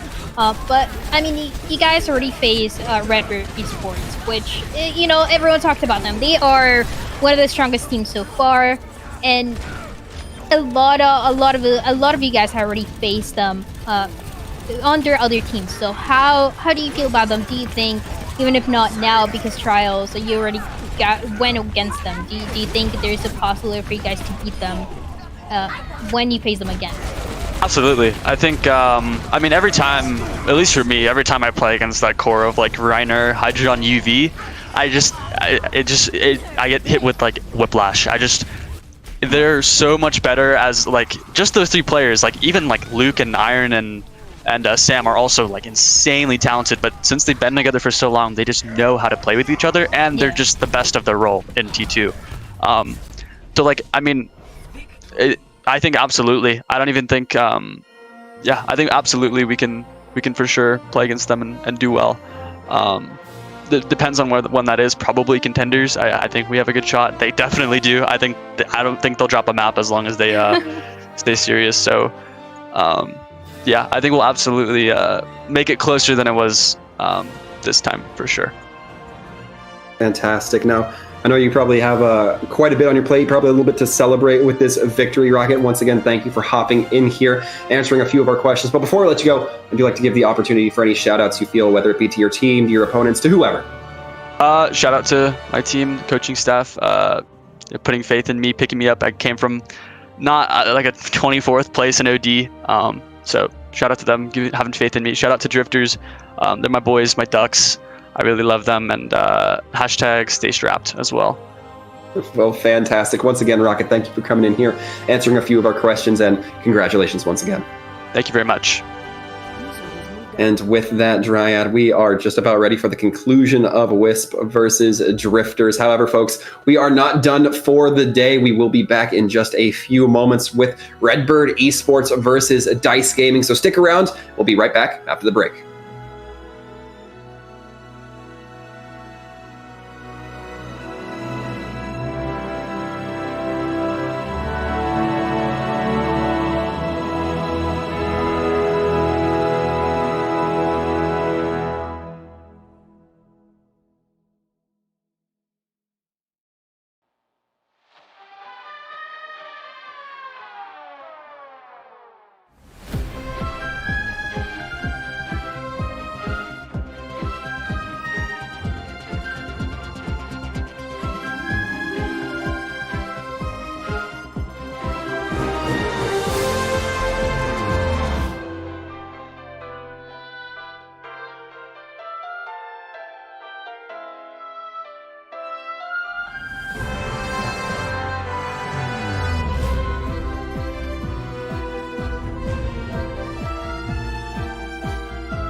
Hello and welcome back, everyone. We are live with our second game, Redbird Esports versus Dice Gaming, coming off the back end of a still very competitive game between Drifters and Wisp.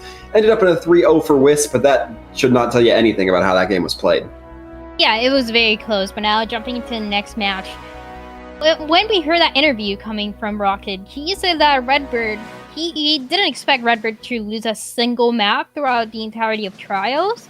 And, I mean, this is really going to be the question. The number one team that was showing up in division against the number two is going to be Dice Gaming.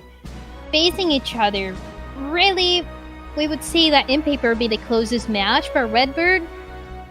So, I mean, they're just so good. They're just insanely talented. All the players that we've heard over and over again in Contenders, in Gauntlet, Let's Hear, Rainer, Hydron, everyone just fighting and having that synergy working out together is really what gives Redbird the biggest advantage. Yeah, absolutely. And I feel like it's perhaps not as fair to go without mentioning some of the, the more recognizable names from Dice Gaming as well. We have Akash, we have Vega, we have Pascal. I always talk about the supports because these are some of the names that I've recognized in this tier of Overwatch for the longest time. Definitely looking forward to seeing Dice Gaming put some of their best players forward, see exactly how they come out when the dust is settled. Yeah, a lot of those players being known for both of the teams and being potentially a good map, and a good map to start it off, Lijiang Tower. We already talked about this map and how many compositions you're able to play. For the last match that we saw before, a lot of different things were being brought to the table, a lot of different counters as well coming through, and I expect this to happen as well for the Redbird and Dice Gaming. Once they see something is not working, they want to make the changes immediately. They don't want to wait too long to the point that is going to affect them for a longer run. Absolutely right, and as we can see here, the map set going to be taking us to Lijiang Tower. We talked about it a little bit before, we talked about it quite a bit before on our previous match up here, Dryad, but again, the map style for this map so based off of which sub-map you get. We see a lot of Sim, we see a lot of Reinhardt Zarya, all based off of which map we see come first to fruition here, and that can kind of really help to set the pace and tone for the matchup between these two teams. Yeah, everything that you start with can also give you a sense of confidence that I always think is so important in Overwatch. Sometimes the matches and the mechanics of teams can be very close, just like it seems like is the case for both of them. But the question is, how much confidence do you have? We saw it on that last match. We saw the Drifters, they were losing a little bit of that confidence even when they were playing their comfort pick, even when they were playing that Orisa. And it got a lot more difficult towards the end. So if one of those two teams, Redbird or Dice Gaming, is able to get that momentum early on, that is really the opening to get the rest of the maps. Yeah, and I'm gonna make a personal opinion statement here. I think that Dice Gaming needs this first win way more than Redbird, right? They're the ones who are coming down not as the hottest team in Trials right now. They're coming down as not the first place. No matter how good you are, you always want to set a good pace against the team that you expect to be the top of the tier. Yeah, these are the high expectations that we have. The number one against the number two facing each other. Everyone talking about Redbird Esports because they used to be American Tornado. We talked about it. It used to be that team that no one could take down. Maybe Odyssey a couple of times, but that was it. And that was in Contenders. So now, it is a whole new story. Everyone under different teams. Everyone under a new team trying to make something happen. So it's trying to keep the storylines not for the teams, but for the players going on. I want to take a moment here, Dryad, as we were looking at the Dice Gaming icon. It bothers me that Dice has three sides that are all just ones, right? They want to be number one, right? Well, that would make him number three. There's three dots. I don't know. It doesn't check out for me, Dice Gaming. I'm on to you. But I'm going to give you a fair cast either way as we see them getting ready for this match on Lijiang Tower. Once again, we're going to be starting off on Night Market. Yeah, Night Market is sort of the one that brings the most possibilities that we even saw before. Even we saw against Wisp and Drifters. Bringing that Wrecking Ball and being so effective is not something that a lot of teams can do for both of them. And it seems like it is going to be a little bit more of the same coming through for the side of Dice Gaming, with the supports not giving a lot of heals for the team, but still guaranteeing a lot of value. As now we see these teams getting all lined up. We see quite a bit of difference in these compositions. Not too much the same between them. Nothing the same in between them. As a matter of fact, Dice Gaming going to be looking to get a little bit more mobile with their composition. The Wrecking Ball, the Echo, the Tracer. The support's going to be stayed in place, however, meaning that they might be a little bit more vulnerable. As now we see a very defensive comp coming through from their opponents in Redbird in the green. As we can see here, Redbird were able to get onto the point initially, get that sim defense set up, making it that much harder for Dice Gaming to get any sort of entry. But you don't need entry, you just need to hold off on this defense apparently, because we're going to see the side of Redbird just pushing in and packing up Dice's stuff for them.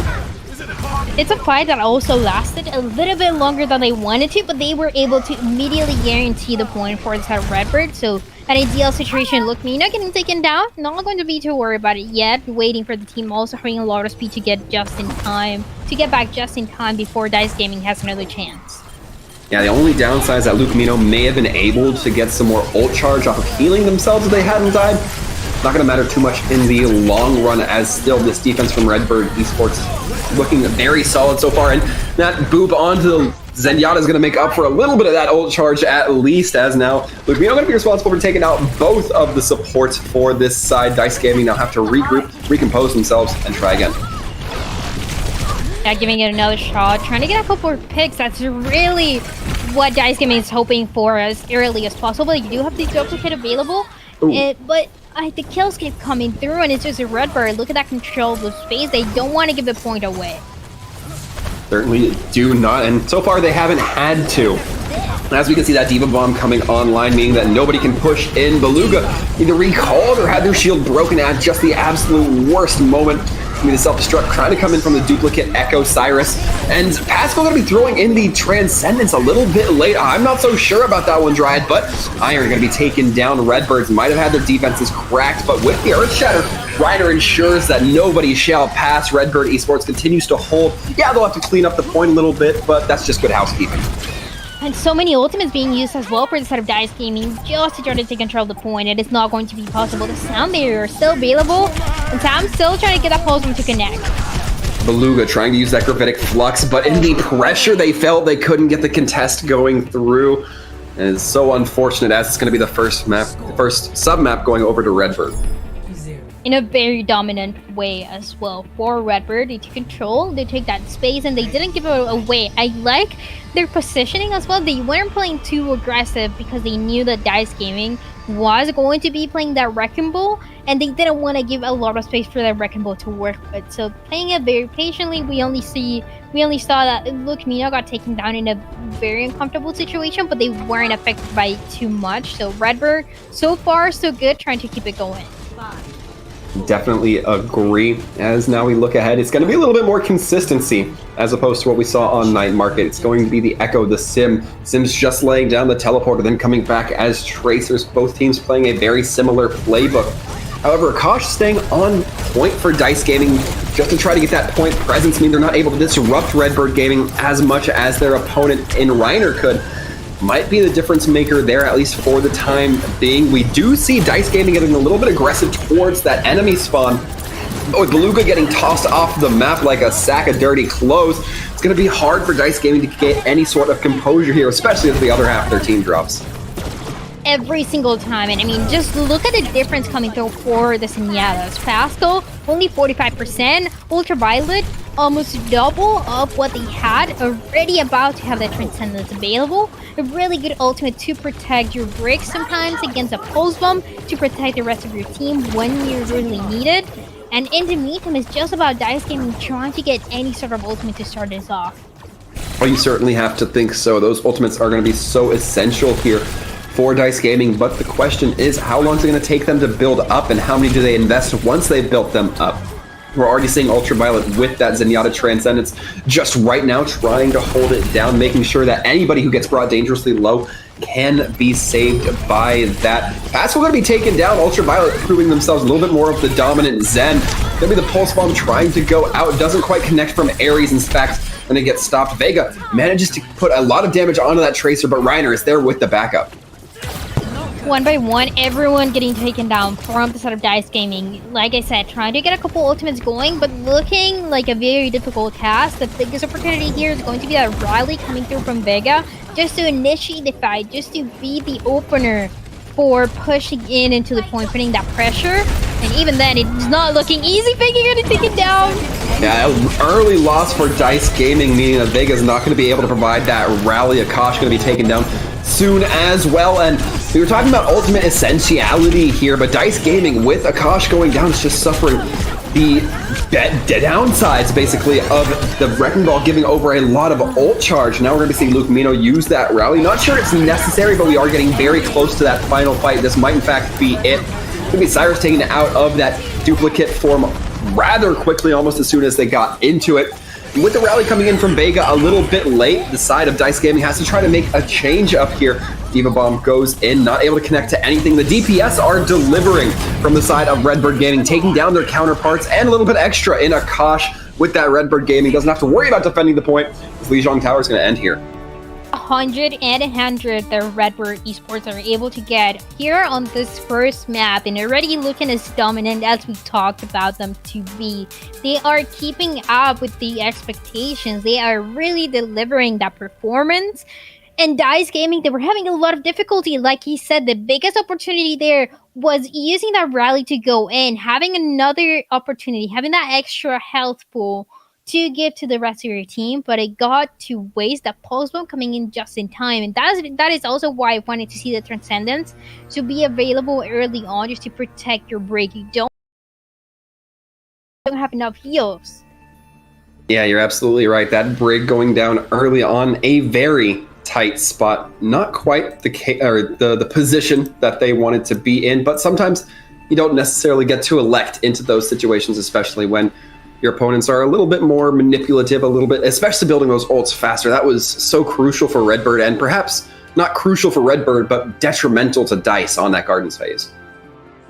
Yeah, absolutely. And this is only the first map, but they already look so strong from the side of Redbird. Their positioning, I mean, Dice Gaming, to me, it just seemed like they were trying to get anything going on, and they couldn't make any of that happen. It was so unfortunate, but it's also a controlled map that plays a lot different compared to anything else, to those assault maps, to those hybrid maps. So a lot of different playstyles. We saw it on the last match. The first map didn't really compare to the second and the third one. Yeah, I would certainly tend to agree, as we are going to be getting word that our next map is going to be Havana. So it's looking like a little bit of a repeat of last time. That is, if we see King's Row for third, it'll be a little bit of change in map order, but I guess we should focus on Havana first. We do know that's going to be going into effect here. And overall, Drad, do you think we see another very forward defense coming through from either one of these teams? I wouldn't see why not, especially for Redbird. This seems like this is the team that likes to play aggressive. This is the team that has the confidence, and those are the two things that need to hold a really good defense into first point, into Havana. That is exactly what you need going in, getting the kills early on, having the confidence that you're able to hold it for a little bit longer, at least a minute. That is going to guarantee that you're wasting a lot of time from the enemy. Yeah, absolutely. And if you're really effective about those first point holds, I like the fact that even if you lose that first point hold, you're not giving up all of first point, right? It essentially allows you to, with proper reaction time, get 2 holds in the first phase, which for Havana outside of that is pretty unheard of. Yeah, and it happens anyways. I mean, if you're not going to hold as close, you're going to hold that high ground positioning. And if you lose that, that might be a little bit more difficult because you already gave that corner away. So it might be a little bit more difficult for that recontest to happen, taking into account how far the spawn is. So yeah, that is why I like a very, very close defense. You have that opportunity, maybe you lose it, maybe you decide to back up, and you still have another one at least to win. Yeah, absolutely. But I mean, there's always so much more we can talk about with Havana. Sometimes it just feels like you see the first point, you don't even know that there's a distillery or there's a fort portion of the map. We are getting word that we are going to be heading into this game very soon, so we'll get to see exactly how these teams come to bear as we look ahead. But Redbird Gaming so far has that momentum in their favor. Yeah, they have the momentum. Like I said, they had the confidence to keep it going, and they're looking forward to do just that here in Havana for the second map. Oh no, they're back. Oh no. They're back to eating. I mean, I understand. Are they eating though? Are they really? Well, it's a state of mind. Looking at it. They're just looking at it. Yeah, it's a state of mind, a state of being, if you are a state of thought, if you will. They're maybe they're like vegetarian, and they need to figure out, one has clearly decided he's not vegetarian. He's just going for it. Doesn't care if it's beef or whatever. He's just absolutely grubbing. Have a great time eating nothing. Absolutely. Hey, what's up? What's up, bird? What's up, Wait, What's up, Twitch? Redbird? What's up, YouTube chat? Twitch chat? Isn't this biased though because of Redbird and this is the bird? Oh, that's true. Now that That's you think true. about it. Okay, enough. Enough. Redbird now for the side of defense. It seems like they're not going to hold close like we talked about. It's going to be that Ariza holding into the high ground. This is the other strategy that we talked about. I mean, it can work out really well because you have a really good positioning, a really good view of everyone that might be coming close to you. But it's all about getting there in time. If they lose this fight, if Reiner gets taken down, you have to come back. You have one last opportunity here. Oh. Ooh, and a great start. Ultraviolet can be quick with the follow-up. Now, as we look ahead, the Hulk can be going out onto a caution. Nobody's able to get anywhere near this cart without just suffering massive losses. I mean, the Widow headshots are great, but the follow-up from the rest of the team, oh my god, Cyrus getting blasted off the face of this earth. They're going to drop off the high ground, which I really like. You ideally want to be a little bit closer to the enemy. That's going to make it a lot easier, even if you give up the high ground. So Redbird so far looking so good, trying to get a couple ultimates going on, and it is not looking close. There's a lot of protection. I have that double shield coming for both sides that make those ultimates take a little bit longer to get there. The Hydran continuing to focus down this Genji, and Cyrus having to play very carefully here, especially knowing that there's a lot of action going off just to their left past that first bend. Ultraviolet taking down Ares. I feel like I've seen more supports get killed than anything else in this game so far, and I'm specifically talking about Ultraviolet in this instance. Charging up those shots, gets another one onto Cyrus, and this Zenyatta, very bloodthirsty. Clearly wanted to be a DPS in a separate life. Hydran continuing to do their job of just clearing out main, making sure that Akash not able to be sticking around for too long. The Transcendence keeping everybody alive, just topping everybody off, and even going to say hello to the spawn. And they're able to get those kills. It is working out so well for this sort of Redbird. It is just to clean up every single time, able to build those ultimates faster than anyone from DICE Gaming, and pushing for a little bit more, feeling the confidence that the Dragons, along with the pool, are able to get a couple kills. We're going to be seeing the Gravitic Flux come out, but Iron actually getting hit by an Accretion. Good response from Beluga there. As Hydra now popping the infra sights, going to be keeping everybody within view. Those Dragons going out. Beluga thought they had a little bit longer to stay within the Immortality field. Did not. In fact, Iron going to be giving them a little bit of a what for, as now it's going to be the turbocharger coming out from Reiner. Not necessary here given the positioning that the attacking team has taken, but this attacking team just does not look like they know how they want to rotate. I love seeing Ultraviolet play this aggressive. Like I said, they don't have a lot of heals, but they don't need them because they're just getting those kills first. We see that Immortality field go down, and with that, it's almost like a response button from Beluga, who goes up, immediately follows with the Gravitic Flux, and is able to clean in a very effective fashion, using that shield just to zone out Hydra on that Widow for a moment. It seems like Lukmina didn't have that Immortality available just in time for the Flux when they dropped, which made things a lot more difficult, but we talked about it, that Respawn is able to get back just in time, getting another opportunity for them to hold here. Going to be the turbocharger coming out from the Orisa. Hydra able to take it down. Pascal's Immortality field as well, and 60 seconds left to get this cart moving. Only about 30 more meters, 20 more meters maybe. Hydra trying to focus down this Genji once again. Cyrus able to take down Ultraviolet. Hydra dangerously low, but not enough for Cyrus to close out. It will be Pascal who ends up getting the kill, and just like this, Redbird in a very decent spot to continue their hold. Now pressuring down this Baptiste. Reiner decides they're not going to be able to win that fight off their health pool alone with that Immortality field in place. So they're just going to back off, do a little bit of disruption with the rest of the team. And the positioning is not looking too good for the side of DICE Gaming. We saw the Baptiste all the way in the back, really going to support the rest. And that Zenyatta actually popped into the Dragons, has to use that Transcendence just to make sure that they maintain themselves. It's going to be the Widowmaker who receives that Orb of Healing just in time to take down Akash, but with 2 going down on the side of Redbird, it's suddenly looking like it might be a little bit questionable. Hydrant, however, staying in those backlines, being that constant lethal threat of that huge backstab damage. Now as we see the damage amplification matrix coming up, trying to do something for the side of DICE Gaming, but with not too many people remaining, it looks like it's going to be very questionable as to what that will achieve. Iron, again, that spearhead of a tank that comes through, absolutely provides the damage and ensures that Redbird Gaming hold at first. Second point does not exist. It is not real. It is part of your imagination. I'm sorry. It's just not a thing for many cases here. And we see it happening again against Redbird and DICE Gaming. Redbird able to make that foothold happen. They lost a single fight. A single fight. They didn't lose anything else. That is a lot of control from this team.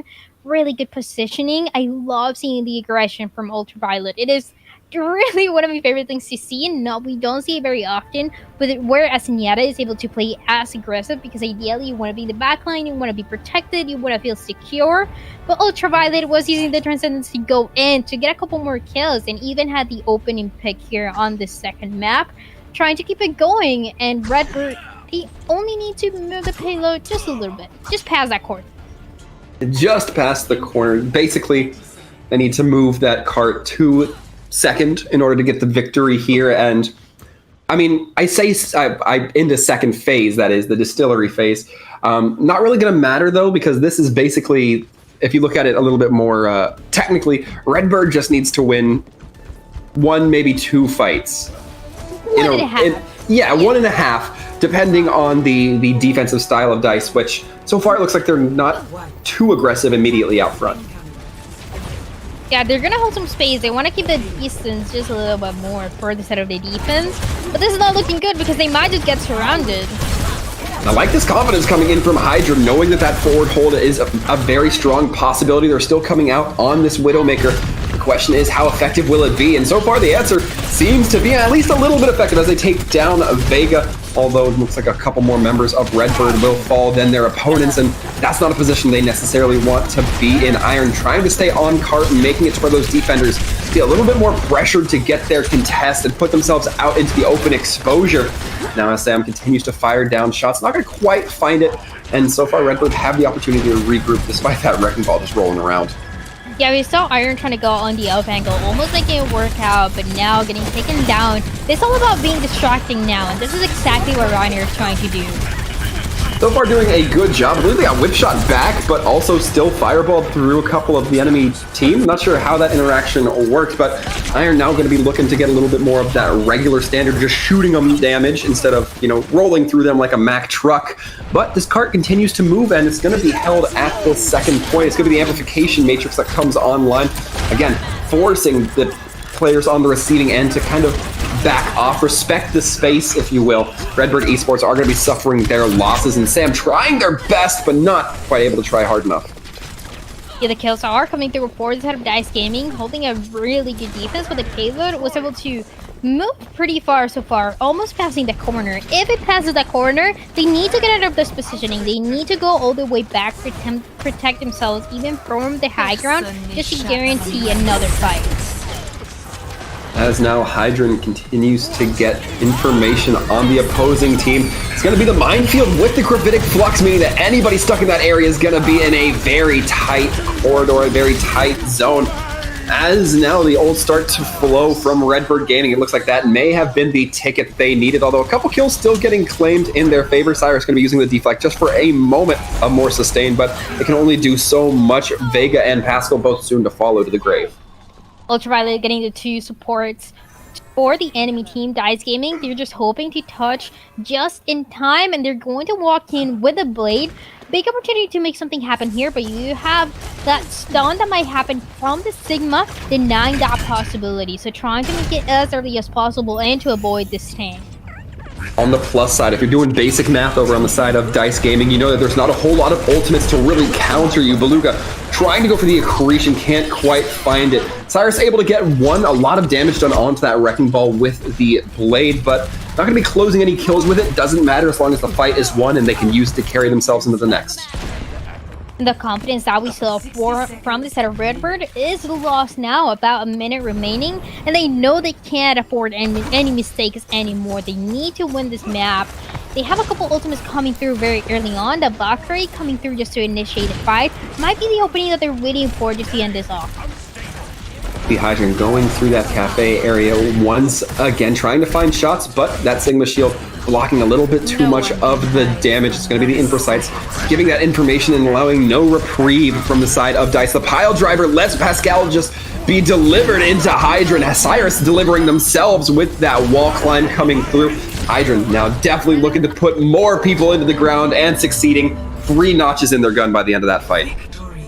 Looking good towards the end. They didn't have a lot of time remaining. 4-star Redbird, so they knew they needed to act. They love seeing Hydrant on this Widowmaker. It seems like as Overwatch has evolved and changed throughout the years, we see the Widowmaker being played less and less. But this is one of the maps, one of the points where you're able to see it the most. And getting a lot of value can become very difficult. Redbird Esports is able to do it just in time and guaranteeing the second map already. It seems like it's happening so fast. You're absolutely right on that one. We are blazing through this map. Through these map sets. We're already at a 2-0. Redbird has basically felt very little resistance coming in from DICE, and I don't think that's on lack of trying from DICE's part. It's very much so where they're going to have to try something perhaps a little bit different. They're going to have to either quickly refine their tools or try to throw Redbird off the rhythm. It was looking good for the defense, honestly. They wasted 3 minutes until finally Redbird was able to get that opening pick that they needed so bad. So DICE Gaming, they have the right defense, they have the right tools, but the question is, how long can they hold them for? Because they don't have a lot of opportunity. It's turned into the only possible victory has got to be a reverse sweep. And it's not as easy to do when you're going against Redbird, when you're going against players that are so flexible. We talked about this Widowmaker that we didn't see being played very often, and playing a McCree, playing any of those hit scan at such a high level is what's giving Redbird the advantage. You're absolutely right. Apparently, if you have a character that can just one-hit delete 2/3 of the roster, they're going to be pretty good in the hands of professionals who are pretty accurate, pretty mechanically skilled. And we're seeing exactly that. You're absolutely right about it, Drad. Maybe, folks, if we're good, we get to see more, but we'll only find out on the other end of this break, so stick around. Redbird versus DICE Gaming continues.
Hello, folks. We are back. We are live with Redbird Esports versus Dice Gaming. Sir Waltham and Dryad continuing to take the helm here, casting these games. And Dryad, so far, Redbird Esports has not felt too much resistance. It is going so fast. It's got to be a complete change happening from the side of Dice Gaming. We talked about it. They have some really good signs, but now you have to put all of those together. Really good players too to talk about, but Redbird Esports are the ones coming up on top, even when they're not winning every single fight like we saw on the last round in Havana. They were able to take that victory quite easily.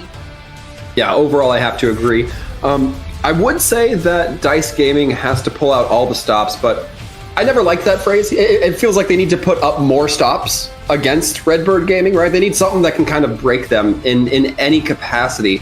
And I don't know. I mean, I'm sure the teams are way more studied, way more educated than I, but it's so hard to imagine what these teams have to be going through as they're kind of field testing these strategies. And when they don't work, what do you do? What's your plan B at that rate?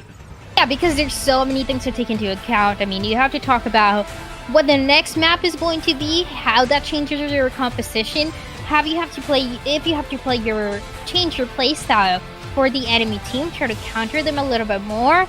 And if you're going to, I mean, how do you reset the confidence, that mentality after losing 2 maps in a row? That happened very fast. So there are so many things to take into account that make it very hard for things to make a reverse sweep happen and to try to take a map after such a dominant performance from the enemy team.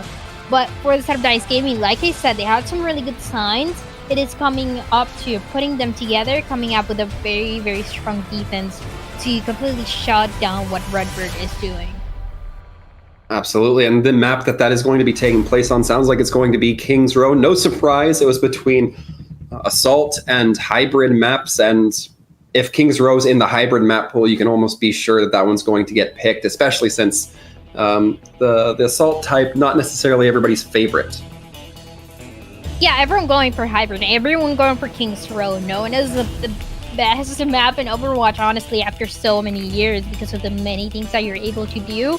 We also saw it on the last match, Drifters and Wisp, playing so many different compositions here. The Reinhardt coming through, the Orisa as well, the Winston. You can play pretty much anything at such a high level between these two teams and try to make it work in King's Row. So Dice Gaming, when they go into defense, whether that's first or second, they have to hold that defense into that first point for as long as they can. That is really their winning condition.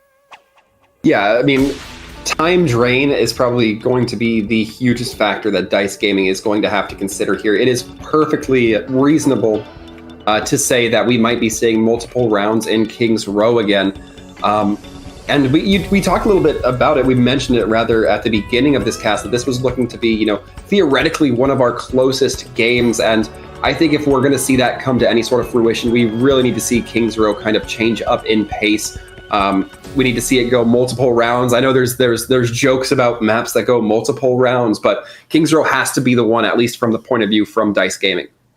Yeah, it has to be. They have to come to a point where they counter whatever Redbird is trying to bring to them. They are players who are very flexible, so that is when it becomes more difficult. Even if you counter what Redbird is doing, how are you able to keep up and keep changing as well as they also adapt to you? That is the biggest question that Dice Gaming is going to have here in King's Row, but lucky for them, they have a lot of opportunities to make it work. Opportunities abound as we take now a nice little look. We can see the blimps overhead. Are they blimps? Are they blimps in the future? Are they advanced future age Zeppelins? I have no idea.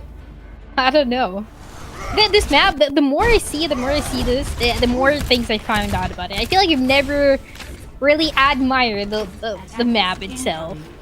Well, I mean, I recently learned this, and this was surprising to me. Did you know that there's no actual kings on King's Row? Like, if you look through the map, you cannot find one king. Which was I never knew. I always thought there were kings at King's Row. I mean, why would they call it that? I think we have to look through the lore. I feel like there's gotta be isn't there like a real place named that? I don't know. I think so. So many questions. Does England actually exist? We'll never find out the answers to some of these greatest mysteries. But now, as we look ahead, these teams are going to be coming out here. We see Redbird Gaming now holding this high ground. They're going to be using a double shield composition, using the Rhine, using the Sigma. Allows them to get shielding from multiple different angles, but it suffers a little bit of mobility for it. Dice Gaming not going to be looking to send themselves through Hotel, but oh my goodness, they've just taken that corner in Hotel, headshot onto the Tracer, and just like that, Redbird set themselves up for a good first fight. Yeah, really good opening. Also, it feels like forever since I've seen a Mei, but one of the better heroes to go with for pretty much anything, but especially Reinhardt. You're able to isolate targets. I mean, look at those kills already happening for Redbird. That was a nasty headshot coming in from Hydran, that Widowmaker. We usually don't see it stick around for too long, and I think we understand why now. Aries going to be switching over to that Tracer.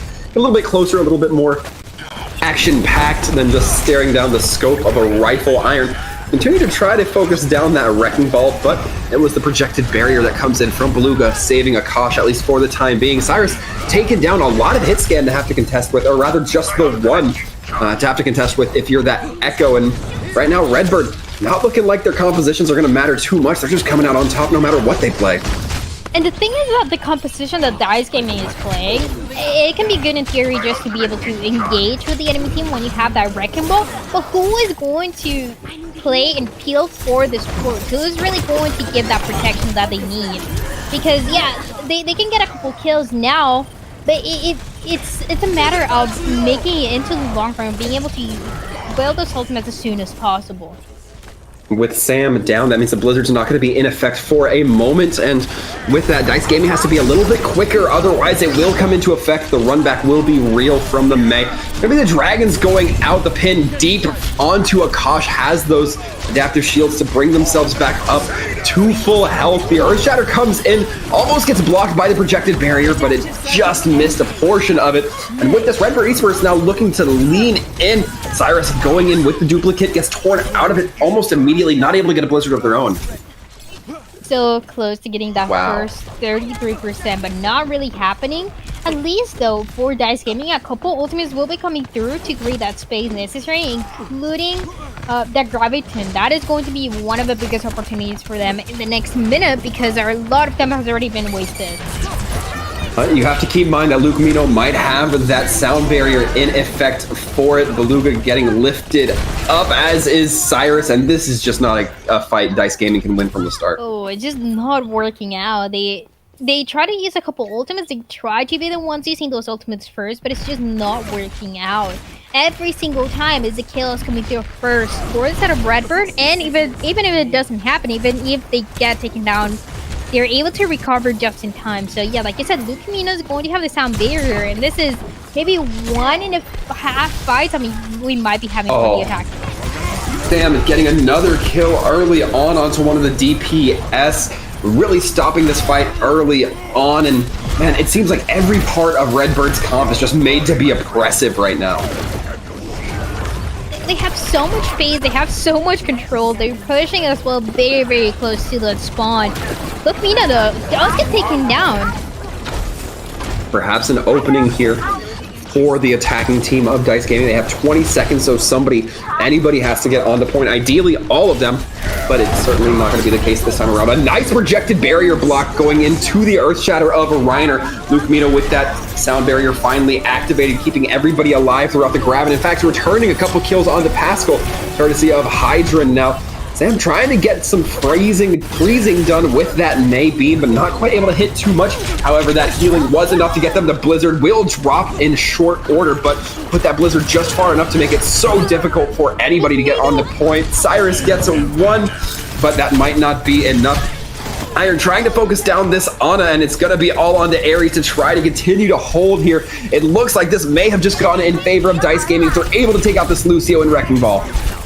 Look, Mino just got 4 kills right there and then, but it seems like it's just not going to be enough. A lot of pressure being put from the side of Redbird. Everyone got taken down at the end. This might be the last recontest, the last opportunity here. Redbird might be trying to play more passive, though. They realize that it's not going to work. A lot of time wasted, though. Dice Gaming, they barely make it. If you're Redbird, I still think you're going to be pretty okay with that, knowing that your opposing team had to bleed a lot of resources, a lot of effort, time, and perhaps mental capacity into that, just getting that first point taken. Sam going to be taking a lot of damage, trapping themselves in a room with Akash, but then also kind of locking Akash in with them so they can't group up with the rest of DICE Gaming. We're going to be taking the long way around, popping that Primal as well, and immediately getting focused down. That amplification matrix is there. Akash not able to get to safety. Beluga also going to be DMEX. Not a lot of damage mitigation coming in from the tanks for DICE Gaming anymore as they do get taken down. Redbird now looking to feast upon the remaining few members. Cyrus commits that self-destruct, not finding anything for it, but barely getting away with their own life. Still pressure trying to be put from the side of DICE Gaming, looking a little bit better, but still not having the ease to get his way in, especially with this Riley now. We see a nice anti-nade coming in from Pascal. That might be a good go signal. Reiner having to keep shield up, otherwise just take a little bit of a brutalizing there. The Immortality Field eventually dealt with, but Reiner gonna be healed up in the meantime because of it, playing these corners so well this entirety of the defensive Redbird team. They eventually have to let off the gas just a little bit. Hydra caught out a little bit there by Beluga, however, is able to be provided some cover by their Diva Iron. Gonna be cleaning up quick, and Hydra pays back the favor, cleaning up the baby Diva with those dragons. Iron now looking to set up perhaps a nice self-destruct, or rather just gonna be holding on to it for next fight. There's the kills coming through for the side of DICE Gaming, but they're not able to capitalize out of it, and that is the biggest issue that they have. In the meantime, well, the payload's moving a little bit.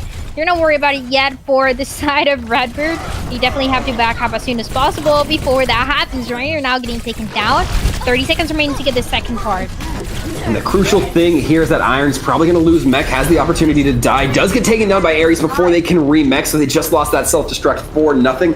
Didn't even really buy too much time of DICE Gaming having to avoid the cart. Now we're seeing the amplification matrix coming from Ultraviolet, but it gets sent out, met with the Diva Bomb, meaning that nobody can really stand and take full advantage of it. They push past their amplification matrix. As a matter of fact, Sam going to be using that tack visor, try to keep themselves alive, but around the corner, Reiner drops the Earth Shatter. Can't really quite get too much, gets stunned out, knocked back, but still the damage is there from the DPS. Redbird managing to push away their opposing team before second.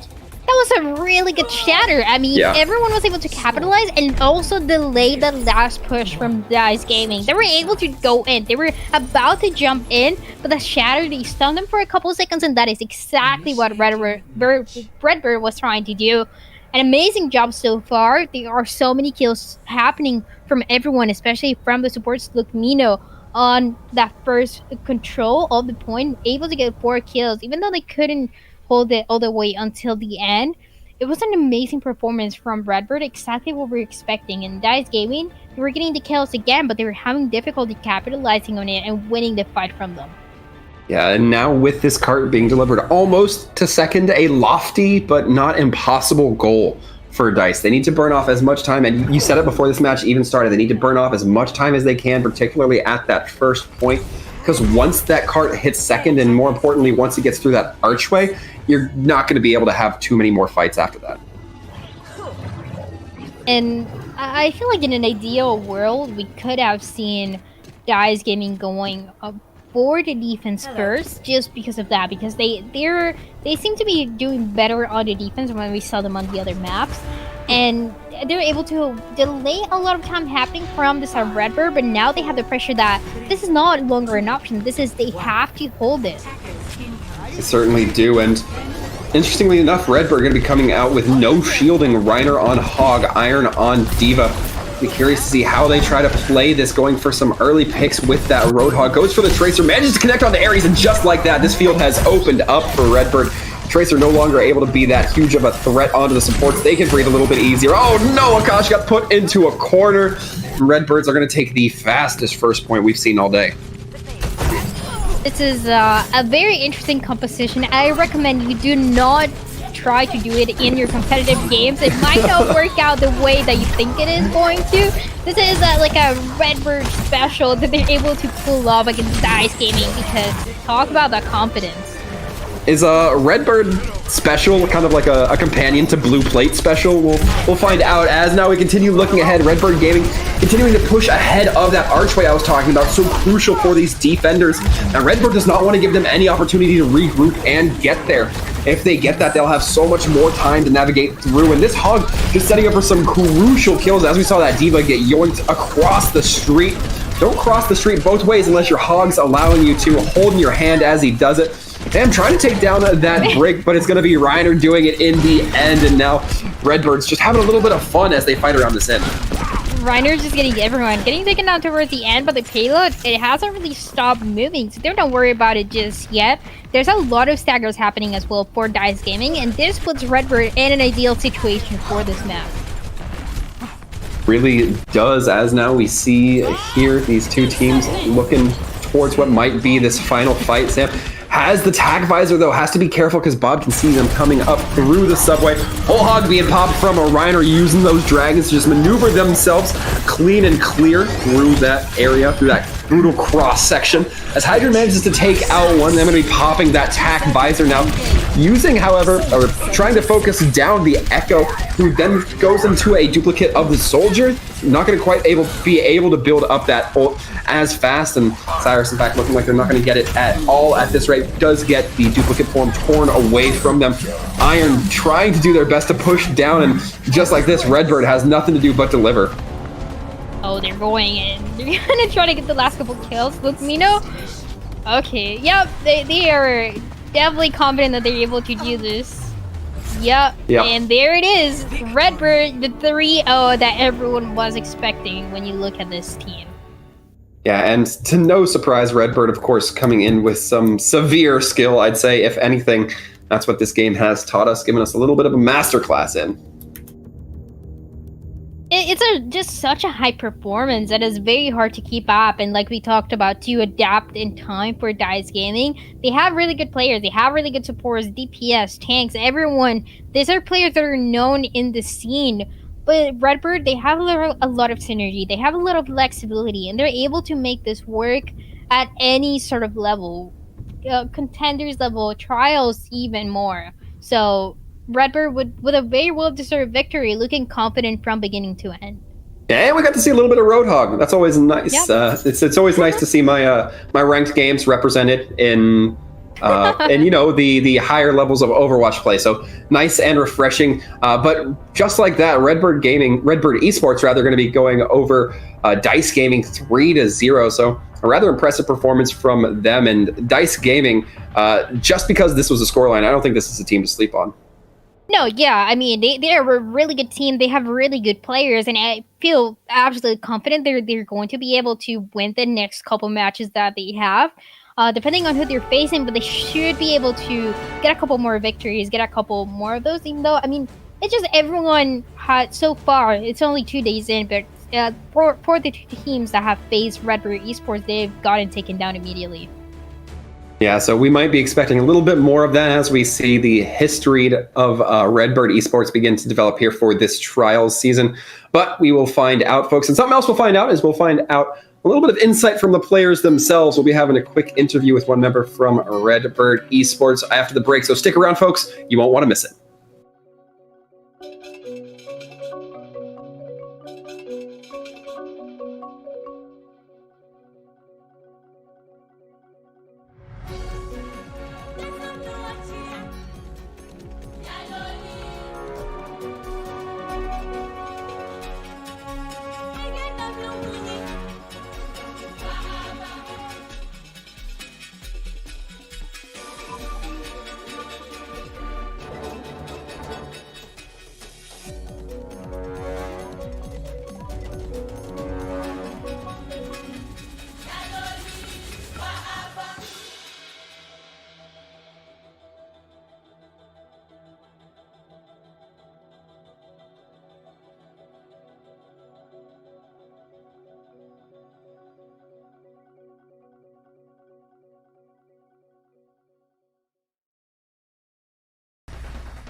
Hello, folks, and welcome back. We are here in the interview/casters booth. We are sitting here with Iron, metaphorically sitting here with Iron. Iron, hello, welcome, and congratulations. Hi, thank you. Now, Iron, it's a unique situation here, so I'm going to ask you about it. Normally, you know, I'm sure the people at home, they're hearing all the chatter in the background. We love it. We love hearing the teams celebrating, being fun sports and all that stuff. But the reason that's happening is because there's kind of a facility you mentioned to us in between the break. What's kind of the benefits of that, as opposed to, you know, a lot of these teams who aren't able to have those interpersonal like physical connections with people? So pretty much we all just call it IRL buff. Like, we just play in person and we just play better. We're just all next to each other. It's like a whole vibe. It's like different energy. It's fun. Yeah, absolutely. And I mean, congratulations for your win. You guys are the team that everyone is talking about here in trials because of how good you are. A lot of you already played together in the past on different teams. So, I mean, tell me a little bit more about the matches that you have coming up. Is there one that you think that is going to be closer, or are you just confident of those 3-0s? I'm pretty sure it's going to 3-0 everyone. They're all laughing, but yeah, I think it's just going to be a clean sweep. I don't see us dropping a map unless we like do a little bit of trolling. Okay, that's not gonna happen though, right? You guys are not going to troll. Yeah, Right. yeah, we're not known for trolling. Okay, and one more question for you before I let you go with your team is, so, well, in regards to this team, we already talked about the facility, already talked about that IRL buff that it might give you, but what is something else that you also enjoy, maybe that you weren't able to enjoy from other teams that you've been in the past? I don't know, it's really fun. I haven't really been on that many teams, but like just playing with like AT players, it's really fun. Like, there's all really good players in dark mode. So I don't know, like it's playing like with the best in contenders now. From like, you know, playing like with a 56 team or something like that. It's different. Well, hopefully different in the best way, as I know a lot of fans out there are going to be looking forward to seeing way more Redbird Esports performances coming up here in the rest of the weeks following. But once again, thank you, Iron, for hopping in here, answering a few of our questions. But before I let you go, I want to give you the opportunity for any shout-outs you feel might be deserved. Shout-outs? I don't know, my DPS for getting gapped, my research trolling me, so I don't know who I'm gonna shout out, to be honest. I mean, I'll shout out myself. I'll shout out Beluga for rocking me, but I don't think it was my fault though. Well, either way, once again, Iron, thank you very much for both hopping in the interview booth and putting on a great performance with your team. We look forward to seeing you guys in the future as you progress through Contenders Trials. Yeah. And with that, Dryad, we are just about ready to conclude our broadcast day. It was a little bit of a day full of 3-0s, but still some enjoyable Overwatch to be had. Yeah, especially that first match that we saw today happened to be very, very close to a couple of this map. So I love seeing this performance. I think towards the end, I mean, this is just the beginning of trials. We have a lot more to go. So I think as we progress, that's when teams start getting a little bit closer with this maps, maybe those 3-2s, 3-1s that happen. Absolutely. I look forward personally towards seeing it. And folks, we hope to see you next time in Contenders Trials, next time we are active and streaming these games for you and for these teams. But until then, folks, stay safe and take care, everybody.